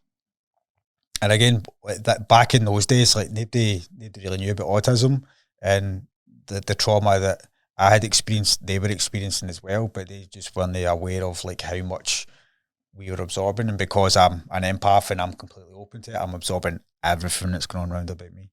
And yeah, that was just it. So again, I started tattooing, and by tattooing, I was basically having people coming to me. I was able to talk to them, I was able to counsel them, and then it just wasn't enough. You know what I mean? So I started to learn about herbalism, just like being able to give people like natural remedies and stuff like that. They could help themselves. I started to get Reiki done. I got a couple of Reiki sessions done off my partner at the time's friend. And then I started to look into studying that. And then about 6 years ago, I took the plunge and I started to pick up these modalities. I started to learn Reiki. I became a Reiki master. I then realised that there was stuff that just wasn't sitting right with the sex. Every time I ejaculated, I felt pure drained and flat because I'm a very high vibrational being. You know what I mean? I am like high energy. It's took me a long time to be able to ground myself and just be completely like chilled and balanced because I was either way up there or way down here. You know what I mean? And sometimes you would kind of catch me in the middle, but so what was going on there? Again, it's just it's the depression highs and the lows. It's having the entities attached to you as well. So The entities? I had a sort of exorcism where I had an dark energy put in me when I was doing the star magic training. When the fuck did this arrive? What? When did the entity get in the when timeline? When did the entity arrive? Well, shadow parasites work their way in with your lowest points of trauma. So energy vampires. You got a few points. So like which one? Exactly. So I reckon probably when I was about 5, maybe when all that stuff started to happen and I was really scared. The hatchet or the lassie? It sounds like the hatchet. Hatchet, aye. Yeah. Definitely the hatchet. And then when my little brother died, I was grieving that much. I was just in such a fucking distressed state, you know what I mean? Like that night. That yeah, I remember being like so like paralysed. And then there was a shadow figure in the corner of the room. Are you sensing it? Are you seeing it? No, I'm sensing it. I'm completely aware that there's something else in the room, but I just can't move. What does it feel like? What are you like? You're saying you're sensing it. To put me in the room. Like my energy's being an empath. I can sense when somebody's vibrations and that are off. I felt completely paralysed. I couldn't move. I could see what was happening, but I couldn't move. And then what happened was basically. So you in the room yourself? I was in the room with my partner at the time. We're in our beds. We're in our bed sleeping. Well, she's sleeping and I'm crying. She's trying to console me, but it ends up she passes out and I'm lying there just in absolute distraught. And next thing you know, I'm my body seizes up, I'm paralysed, I can't move. And then there's a shadow figure in the room that then sort of hovers towards me. When you say shadow figure, is that what it seemed like to you, or is that is that like the label for it, or is that what you're sensing? No, that's exactly what it was. It was just a silhouette. Can you see it? Shadow. Yeah, I can see it clearly. Right. Aye. And what age? Like, so there's 5 to what point is this? That's when I was 19. 19. Aye. Right. So 19, but that was like, I'd say my brother committing suicide was the biggest trauma I had. Yeah. Easily. And what so you're feeling paralysed? Is there like fear? Yeah, paralysed? No fear. I'm in a state of distraught. Next thing you know, I can't move. And then I see this figure in the corner of the room, and it comes towards me. So you think it's a man? It comes. I'd say so. Male, masculine. Comes towards me. Next thing you know, I black out, and then I wake up with her moving. And I bust open, and that's it. Burst open? Aye. So like I bust back into life. You know what I mean? Like, right. Because I couldn't move. I felt like I was going internal as this thing was coming towards me. I mean, like I was trying to retract within myself whilst I was in the space. And what do you do? Like what do you do now? What do you mean? What did it, Like, I didn't do you know. do you phone like the priest? Like, like that's No, the traditional so, exorcisms. Like, you better get somebody around here. At the time, I didn't know what it was. Right. I didn't know what it was. And that happened to me multiple times. Because after my little brother committed suicide, my gran was found dead on a Sunday. So she died, I believe, on the same day that my brother died. But she wasn't found till the Sunday. And then a couple of weeks after that, my sister's pal, she committed suicide. And then at her funeral, my mate got murdered in his house after that. So it was just like a catapult of just like bim, bim, bim. So You the secret Grim Reaper? no, it's just one of those ones, man. It's just like just because I'm who I am, I've just been getting pummeled with it. What is you said that you're I don't know, I can't remember what word you use. Like the gifts are within your traumas. Yep. What gifts are you getting for these? Well, I'm now a tantric teacher, so I can now teach people how to, you know what I mean, properly have. So when you have sex with your partner, again, you're creating all these chemicals and hormones, right? That's where your chi's most activated. Like your chi's your sexual energy. Are you aware of it? You know your chi and stuff like that. Like I've heard that. I'm not. I'll give you a quick demonstration. So if you shake your wrists out as quick as you can, as fast as you can, really loosen them up. Turn them another way. Stop. You feel a tingling in your hands? Yeah. Right. Slowly lift it up. Slow, and even slower back down. Slow. You feel a pressure? Yeah. That's the energetic field of the planet. But the tingling is your chi, right?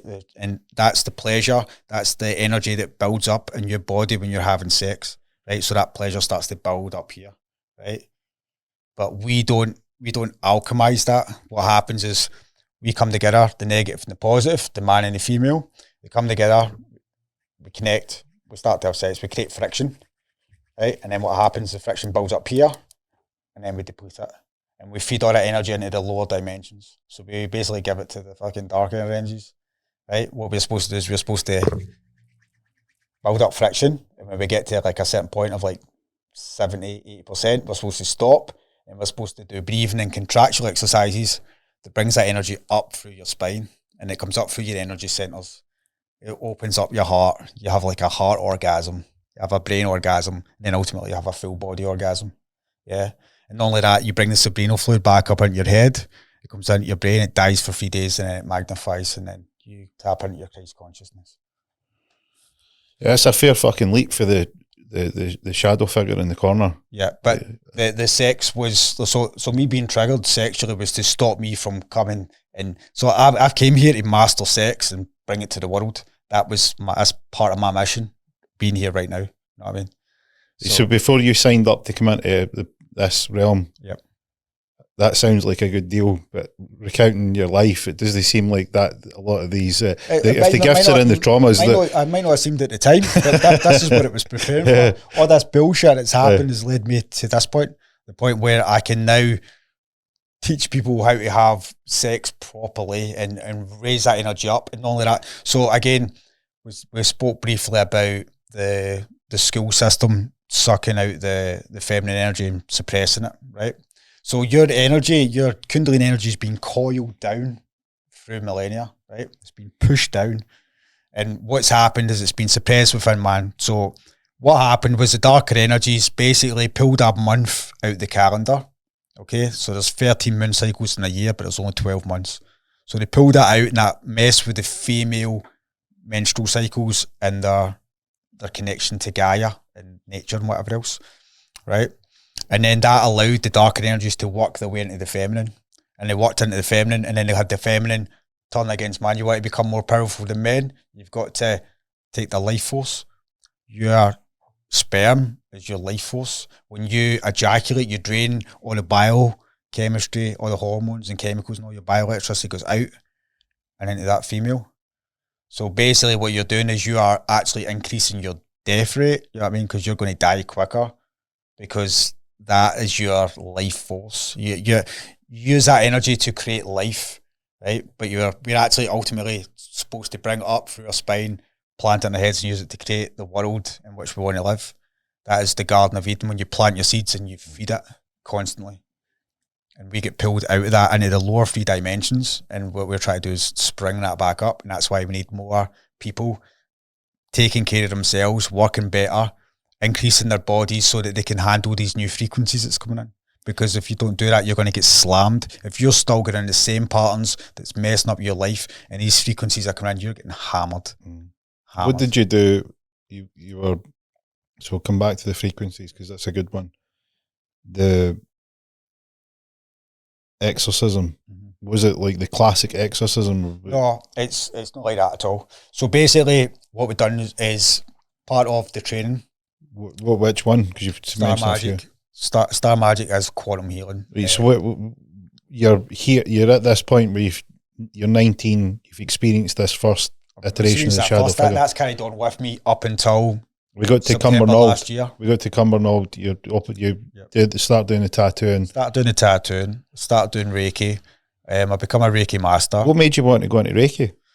I just wanted to help people. Like for me, it was like what happened to my brother was, to an extent, was neglect. It was like nobody had any answers on how to help him. You know what I mean? Nobody had any answers in how to help men who are struggling with suicide and depression. That's another reason why the sex as well. Because when you drain your hormones and your chemicals, you're chemically imbalanced in your brain. You're chemically imbalanced within your body. So if you're furiously masturbating, addicted to porn, then you're draining your life force, you're draining all your energy, you're draining your body chemistry, you're going to be a depressed bag of shit. I mean, that's serious stuff. Like, your sexual energy is the most powerful energy you hold, and it is basically it's been ciphered by the darker energies. And unless we learn how to alchemize it and bring it back up and use it to create a better world, then we're going to descend into the dust, man. So for people that don't know alchemize it, how would you describe that? Oh, you need to take that energy and you need to use it. So for instance, right, say you had a pleasure session with your good lady, right? And you connected with her. You were creating beautiful love. You were creating all this energy, right? And you were building it up, and you started to raise that energy up through your spine, okay? And say you decided you were going to do that 5 or 6 times, okay? You would take yourself to the point where you get close. What happens within that is you build a magnetism up between you and your partner, because there's a magnetism that draws you together, right? But when you ejaculate and you drain your life force and your energy, what happens is you deplete that, and then there's a depolarization. So men usually pass out, but afterwards, usually during sex, then after you've had sex, you can't really be bothered. You just want to go and do something else then. You know what I mean? But if you come together and you build that energy up, that magnetism, you pump the energy up through your body, you're bringing it up through your body, and then you're using that energy to heal yourself. You're using that energy to create life, like the life that you want, rather than create a life that you don't know how to guide or control. Because so, like, you think that's obvious to people? Like, I don't think it's obvious to people, because we've been led astray. But if somebody's out there going like, "What the fuck is he talking about?" Like, how would they know what signs that? Like, what would they see in their life where you go, "Look, see if you're spotting that. If you've got these signs, this is what's happening." Like, how would you describe it? Sexual energy.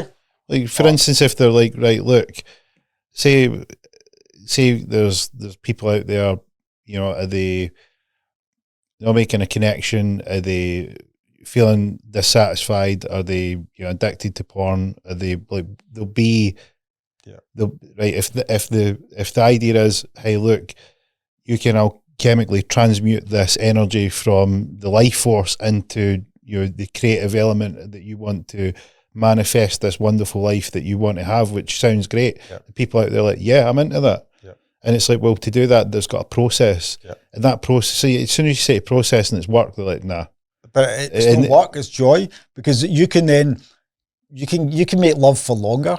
But I'm talking about, like, coming from the point of view, like, you know, Davey that's down there thinking, like, I'm going to stick on Pornhub, versus, like, you know, let's listen to David, you know, joy and love and transmuting through your cerebral fluid and building up 5 times. He's like, look, man, you know, more power to you, but I'm good. I totally get that. But what signs is it that he should maybe consider that this is worth a look? Well, if you set your vibrational state high, so say for instance you're a single guy, right, and you're wanting the lifestyle that you want. You want to create a beautiful life and you want a beautiful partner to share it with, right? Working on yourself for a start, okay? Getting yourself to the gym, buffing yourself up.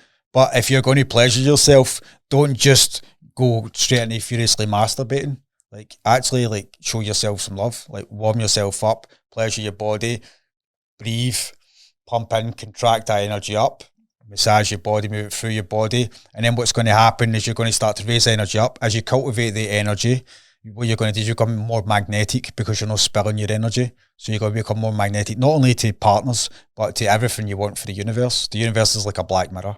I mean, you get a TV program, it's like a proxy to it, but the universe is a black mirror. Whatever you're doing, whatever you're putting out, is going to come back to you. So if you are cultivating that energy, you try masturbating, pulling energy up for your body, and then going to a gym session, see how many more reps you get. See how more pumped up you are. Especially if you're connected with a partner and you've synced the masculine and feminine energy, you're going to be... And are you, like, so what's the process here? Is it like you're going to build yourself up, you're going to get to 80%, then stop, then hit the gym? Between 60 to 80%, right? Breathe in, contract up, and you want to keep going until you get to the point where you go, if I touch that again, I'm going to blow. And do you stop and then go to the gym? You can, or are you, stop, are you completing the process here? I would recommend maybe doing like a headstand or something like that after it. If you do a headstand, what's going to happen is the blood, the blood and cerebral fluid will travel all the way down your head and go into your head and it'll activate your... In the gym or in the house? In the house. Right. Then go to the gym. Because Right, you'll be charged up. You will be full of so much energy and light. Yeah, I'm thinking I cycle. Right. So I ride bikes, Tour de France style bikes, right? So I'm thinking like fucking pump, right? So I'm thinking a tyre, right? So you pump it up for your you're going to pump this up, right? Right, you're not going to explode the tyre. You're going to go to the gym, right? But is it pump it up, headstand, then go to the gym, or is it pump it up? I would pump up, headstand, and then go to the gym. What's the deal with the headstand? The headstand, when you turn it upside down, what happens is your cerebral fluid and all the blood's going to rush to your head. So then all that pleasure that you build up in your genital areas is naturally going to run down. And is that opposed to like contracting your perineum and your solar plexus and trying to lift that fluid up? I would do that in sync with it as well. I would do that whilst I was upside down. Like, so I've done the meditation that you squeeze that fluid back up. I try and extract like a straw up to the top. You do that, it does work. You do that. We'll try it next time you're having with your partner. Bring that energy up and see how you feel. Do you need to discuss that, or do you need to like look? Stop. Like, is it sort of seamless? You become an understanding. So you obviously speak to your partner beforehand, and you would get to the point where you would be like, right, we're going to try this new technique, and what we're going to do is we're just going to turn sex, rather than it just being a one-off occasion, we're going to turn it into a beautiful dance, right? So what we're going to do is we're just going to treat everything like it's foreplay, right? And then what happens is you're just constantly building energy up. You know what I mean? You'll have I don't know, where you have a ceremony in the morning, or if you have it at night, where you come together, you make love, you'll get yourself to the peak 5 or 6 times, and then you'll stop, you'll continue to draw it. So anytime one of you comes to like a peak, you both stop, breathe, contract, bring the energy up, and then you go again until it happens again. And say you hit 6 times, you say, right, that's us. You know what I mean? You draw that energy up, do your headstand, whatever else, then go about your day and see how much more charged, clear, and focused you are. You know what I mean? And then not only that, you build that up, and see you build up you'll feel the pull and the magnetism between you and your partner intensify. And not only that, you're bringing the energy up that you can then use together to co-create the life that you want. And maybe like once a month or once every 40 days, then you have like a ceremony where you just go all out and you just, you know what I mean? You build that energy up just the way I said, but maybe you prolong it over hours and hours. And then when you feel like, right, if we touch again, we're going to connect. And then what you do is you visualize what it is that you want for your life. So you just create a life vision, right? And anytime you're bringing it to that point, when you're bringing it up and into your pineal gland, both of you visualize that. At that point, you are a fucking super magnet. You are so magnetic, you are drawing that experience right into you tenfold. You know what I mean? And if you're living aligned with your higher self, it's just going to drop in. Boom. You're going to start living that life. So this is like a combination between, how would you describe it? It sounds like manifesting the life that you want combined with raising your frequency combined with sex. Yeah, your sex is your healing frequency. It's your energy. It's your life force. So, if you lower your sexual energy, you're lowering your frequencies and your vibration. You've got 3 main centers in your head. Your gut is a vibration, your heart is emotion, energy and motion, and your brain's an antenna. It receives frequencies depending on what the other centers are doing. I mean, but you can overthink and you can stir up your emotions and throw your vibes off. But ultimately, what's happened is our heart center's been disconnected. They've done that. The Rockefeller Foundation changed the tone and frequency of the planet right before the Second World War, disconnected our hearts. So then we're just driven by these 2 heads, these 2 centers, rather than from our heart. But our heart's where we're ultimately supposed to function from, not our heads. But we're all trapped in our heads. I mean, your head's a tool, your brain's a tool that should be used to maybe process and whatever else, but ultimately everything should be coming from the heart, through the heart. So for people who don't know about that, where would they find out about the Rockefellers changing the frequency? There's very sort of like documentaries and clips you can find. I'll actually send you it and you can post it on your Instagram. They change the tone and frequency from 432 to 440 hertz, which shut down our capacity to receive certain frequencies. And how, so for people that would go, how would they do that? They changed the toning of music and radio and whatever else. So they used the First World War with the radio to introduce the First World War, because they created all these stories on the radio to amp it up, to build it up, and then you've got the assassination of that guy, which created up. The Second World War, you've got a wee box with the same kind of stories, except you've got some pictures with a guy in a moustache, you know what I mean? Amping it up. But ultimately, right before that, they changed the toning frequencies. And then after the Second World War, we've got all these traumatized people coming back, and then it kind of manifests for there. And then you start bringing in all these technologies that further dilutes our culture whilst bringing in other cultures. And then we kind of lose our way, and then we become taken away by this synthetic program that appeases the darker side rather than the natural side of life. To what end do you think that they're doing all this? Like, what do you think what do you think their goal is? Their goal is obviously power, it's control. Like anybody, like an angry person wants to show you how powerful they are. A loving person wants to show you how powerful you are. I mean, what's the government? Where it's just that you get a letter from a government, it's a threatening letter. I mean, you speak to a police officer, mostly they're trying to be intimidating. I mean, they don't chat with you, they raid your door, they bust through your door. I mean, they use violence. That's how they send their messages, by violence. I mean, you get taxed, you get squeezed, your energy gets squeezed dry. Your most vital commodity is your life force. You're sacrificing your life force for a job to get money that doesn't exist. Okay, you're then being taxed on the time that you've already sacrificed. You know what I mean? So why are we allowing that to happen? And then not only that, they're taxing on everything else. Mm-hmm. You know what I mean? You're constantly being taxed. I mean, the supermarkets produce all this destructive packaging.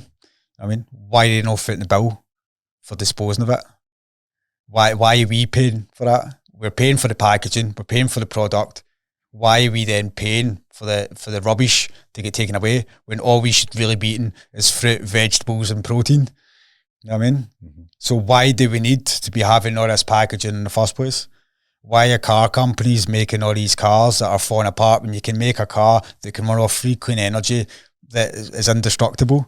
Why are we still buying cars and trading in cars every couple of years, becoming direct debits? Why? And then, I mean, there's so many aspects that it's just so backwards and upside down. So see, when you said earlier on, you said that you speak to your clients, and I take it you mean referring to the tattoo clients here. Yeah. You're having a chat with the tattoo clients, and you said, like, if there's no restrictions on what you can be, what are you doing? Who are you? How you spend your time? What's yours? What's mine? Well, I'll be building retreats, and that's what I'm going to be doing. I'm going to be building retreats in Earth Integrated Hobbit homes. You can actually build houses out of the soil that you dig out the ground. What did you call it? A hobbit home? Aye, like Earth Integrated homes. So if you build a house underneath the frost line, you don't need to pay for heating it. The earth naturally regulates the temperature in it.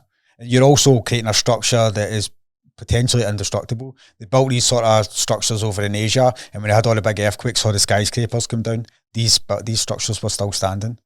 Basically just like big taxi sacks filled up with like rubble and clay. right? They're packed down. They're built up. You build them up like bricks, and in between them, instead of putting cement, they put barbed wire, and that allows movement. So, and then you're building into the ground, and you're covering that with the soil, and then all your biggest. So these are a retreat, or is this like a home? No, it's just homes and retreats. you can do all sorts of stuff with this natural way of life. You can capture water. If you've got it sun facing window, you've got a greenhouse in your house. I mean, there's so many ways that we can live without the expense of the modern world. So I'm just the fucking image that's came into my head, right, is right, the couple who aren't doing tantric sex. Couple that aren't doing tantric sex. They aren't doing tantric sex. I want you to picture this, I want you to get this in your mind, right? You've just described beautiful natural habitat, naturally built houses, the earth can regulate the temperature, built below the forest line. It'd be an ideal retreat. You know, they've stood Mother Nature's forces. They are in harmony with Gaia. And the picture that first came to my mind is who would that be a leap for? Yeah. Right? And the first picture that came to my mind is the couple with the crushed velvet couch, the ITV2, everything's white. They've both got their teeth done in Turkey. 2 French bulldogs, 2 Range Rovers out the front, and they gonna move to the forest. No, I'm not. You probably get them to a retreat. You could definitely get them to a retreat. That's not who I'm trying to attract. I'm trying to show people a different way of life. We can live a life without having to be taxed and squeezed. We can live a life where we reconnect with the world and nature. We can live a life where we don't have to be, manipulated by power structures that want to squeeze us dry. So how you got, like, this is an interesting sort of it's an interesting concept, but what is entwined within that is that everyday life is so interwoven with the existing system. So, like, you know, I think that anyone who's done a morsel of research on the current system would go, this isn't the best way it could be. But the integration in terms of people's lives, like Wi-Fi, phones, signal, communication devices, banking, payments, there is just, it's so interwoven into people's lives. It's like, how would someone, how would you get someone to go from what is existing to one of these retreats without by establishing like a display building for a start? You establish a display building, you show people how to do it. You don't have to wait for me to do that. You can go on YouTube right now, Earth Bag Homes. Check it out.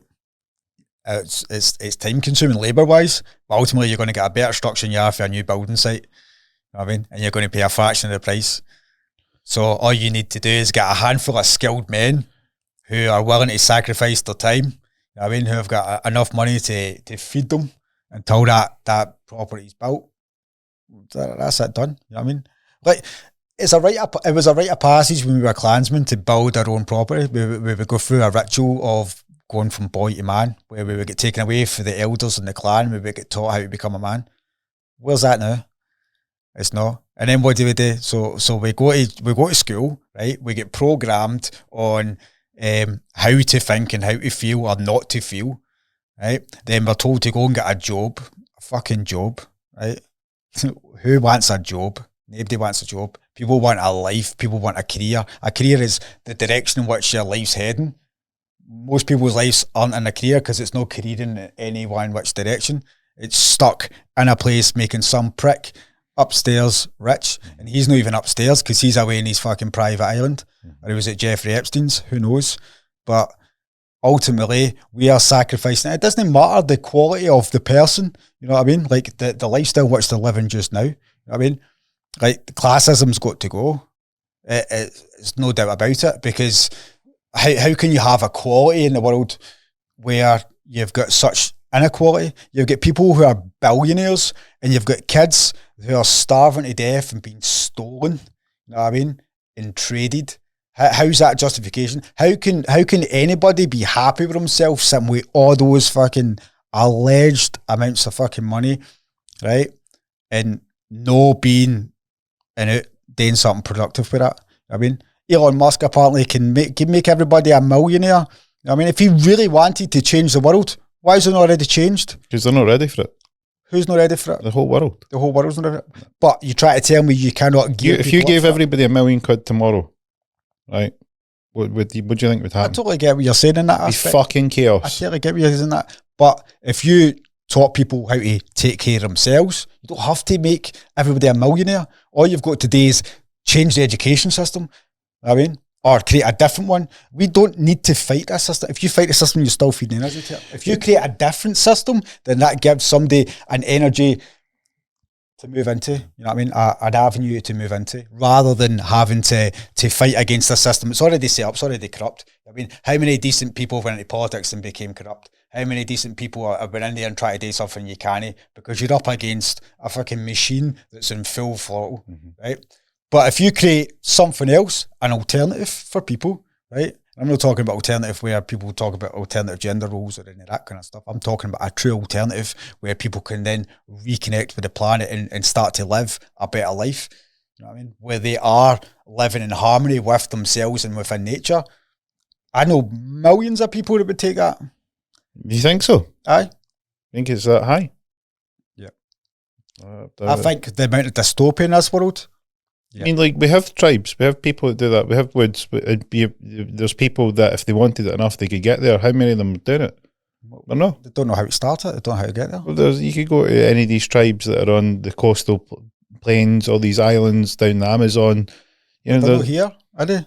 I mean, like, you're in here. But they're not here, but is that an excuse? But they're sitting there with their 400 quid trainers and their 1500 quid iPhone and their 2 French bulldogs, and they're going, "I'm just not here." Exactly. It's like, no, if the desire was there, if the desire was high enough and the want was high enough, they would get there. But that's if they don't know about that, because they would use the mechanism of the machine to generate the money required to get to the place to then go and live the life to plug into Gaia, and they don't do it. Right. But ultimately, there's also a whole host of good people who aren't wealthy. You know what I mean? Like, some people deem wealth as just being money. It's not. It's the content of your character, right? So, like, there's plenty of good people who are financially broke or having temporary cash flow problems. You know what I mean? But that doesn't necessarily mean they're bad people and they shouldn't be entitled to have a better style of life. Every single human being on this planet should have shelter, food, and some form of companionship.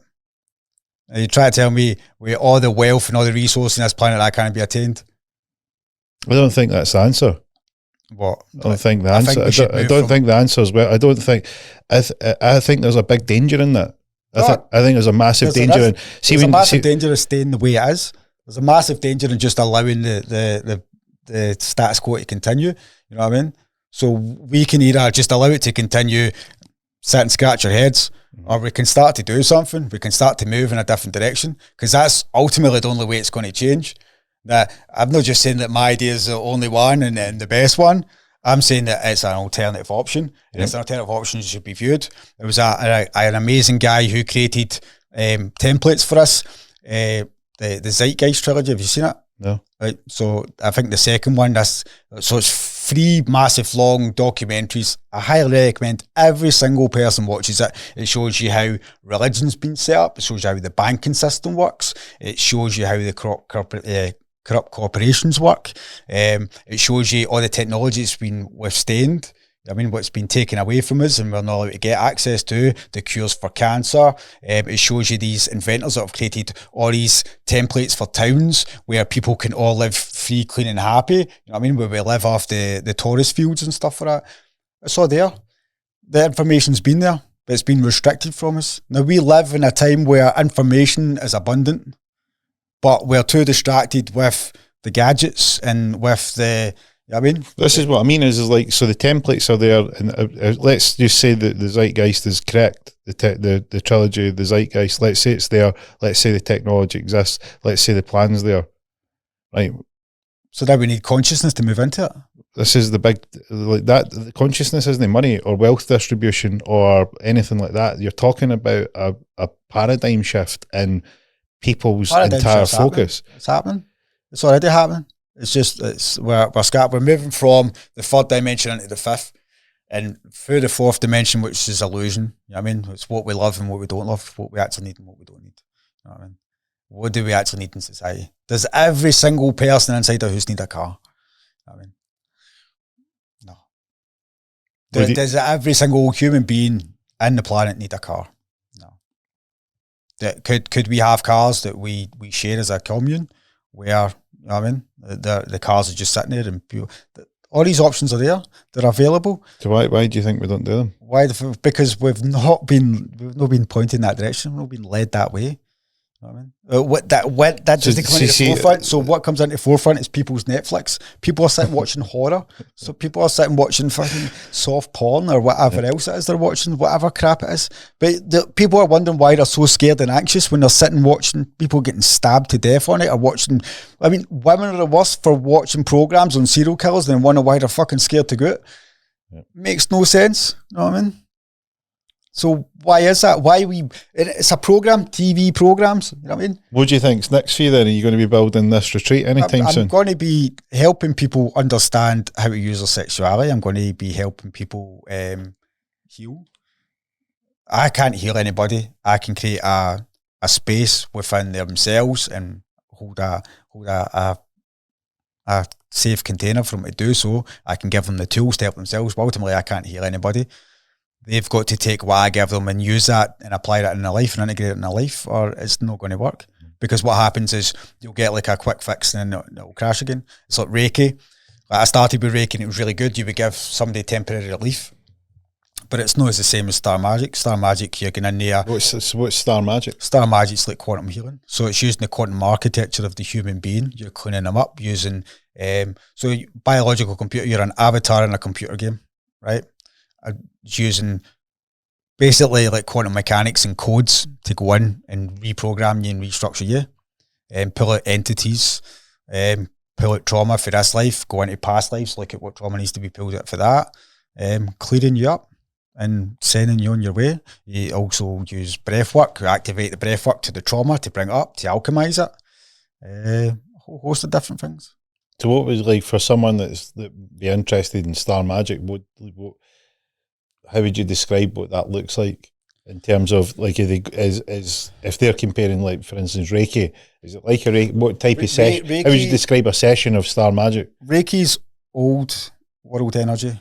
We are ascending into the new world. The split's already happened. What is the new world? The new world is the fifth dimension. The fifth dimension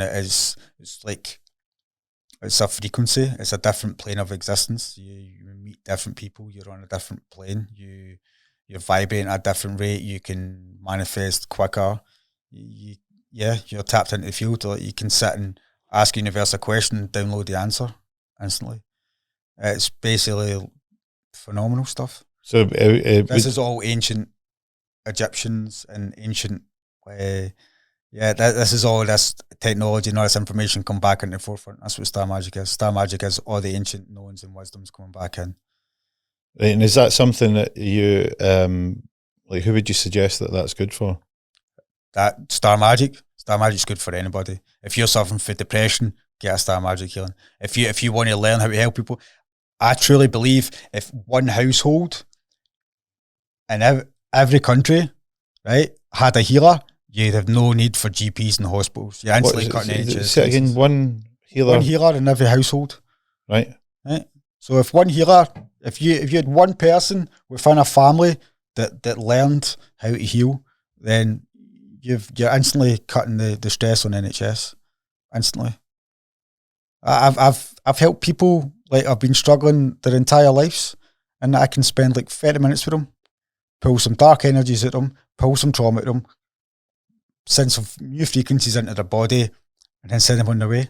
I think you'll find that most people who have entities attached to them to some extent, unless they're floating high vibrational. I'm still getting attacked constantly as well.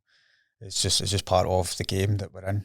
Your energy as a commodity. That's why they want you spilling your seed. You spill your seed, you lower your energy and your vibrations, and they move their way in. But ultimately, when you say what is it you're describing there? Shadow parasites, demons, whatever you want to call them, reptilians. And so they're not in the physical. sort of realm. They move through multidimensional spaces. We're multidimensional beings. Each one of your chakras represents a different dimension. You know what I mean? But we are in the lower three centers. We've been pulled out from the Garden of Eden, which is the kingdom of heaven. We've been pulled down past our heart. You know what I mean? All the way down into our lower centers. So we're operating here, right? And there's lower centers. So we're in low dimensional spaces, so we cannot see or perceive them. But when you start to move up, you can see, perceive, and feel. For me, when I'm healing somebody, I feel everything that's growing within their body. That's part of my empathic intuition. So what's going on? Like what are you experiencing when you're doing this? I experience everything that's happening to your energy body. You might not be fully connected to your energy body. You might be connected to your physical body. You might feel different sensations within your body, but you won't necessarily feel what's happening. It just depends on how tuned you are spiritually and how aligned you are that you may feel things different for others. No two people are the same. Yeah. So when you say you're feeling the energy, so I felt I could see where you were occupied with something, but it wasn't obvious to me what that was. Pulling the energies at you, because basically what I've done is I bring up a hologram of you, and then I get to work on the hologram. You know what I mean?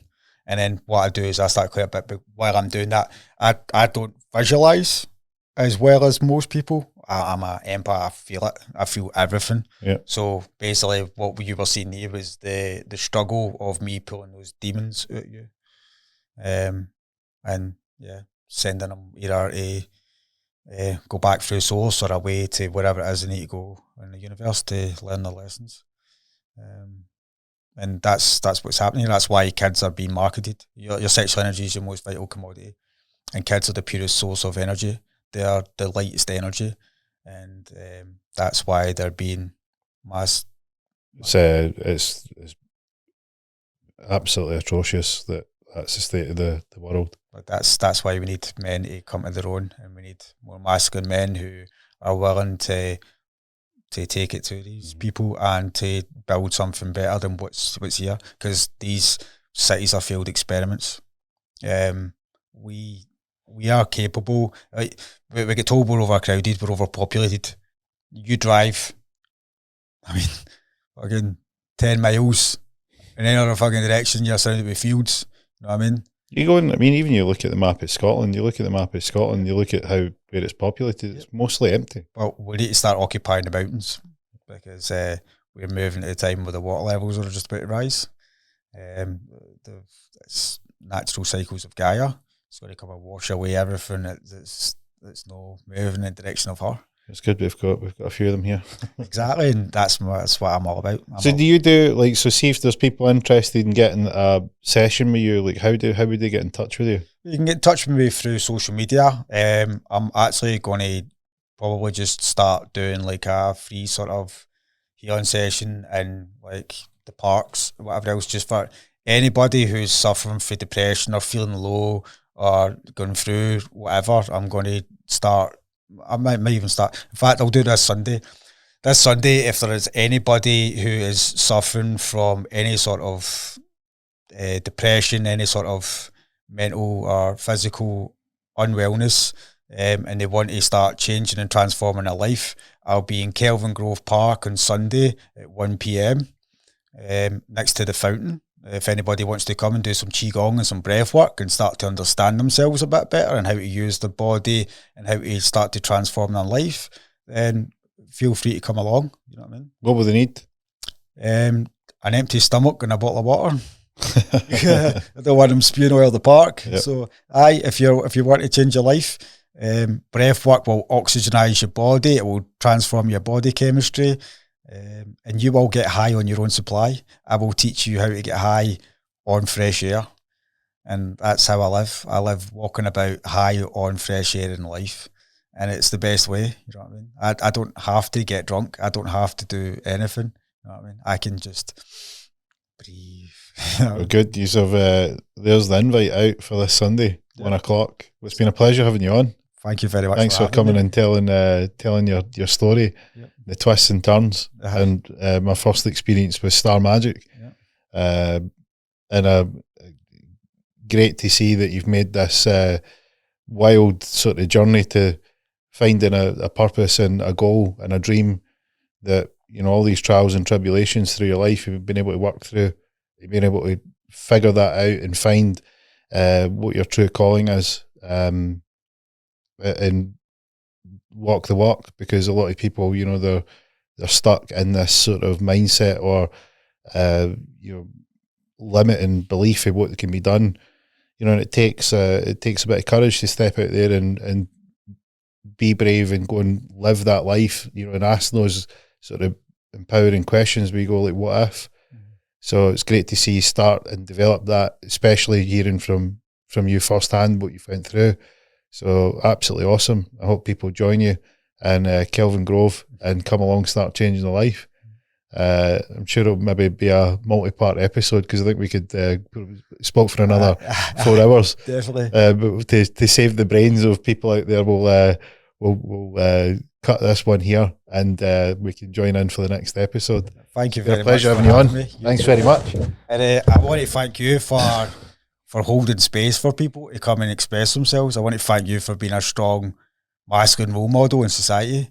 We need more people like you, and your big fella that you had on the other week as well. The world needs strong men that are compassionate and know how to hold a conversation and know how to put this out there and how to hold the line, so to speak, because young men need that. Yeah. Young men need people like you. Young men need people to look up to and aspire to be. And that's what we need. We need that more than we need celebrities or all the crap that's happening and unfolding. We need real people who are going to do real things in this world. People that are going to step into their own power, take back their sovereignty, and stop being puppets for these parasites and pinstripe suits in Parliament. It's true. Thank you very much, brother. Fucking off to that. So we hope you enjoyed this week's episode of Conversations with an Investor. That will be one that will certainly get your grey matter testing, get you asking some good questions, and get you starting looking outside that cage that we all seem to be in. Hope you enjoyed this week's episode. Please do give David a follow on all his social media channels. We'll put them in a link in the show notes. And if you want to get yourself along to Kelvin Grove, 1 p.m, empty stomach and a bottle of water, and start making some changes. From us this week, that's a wrap.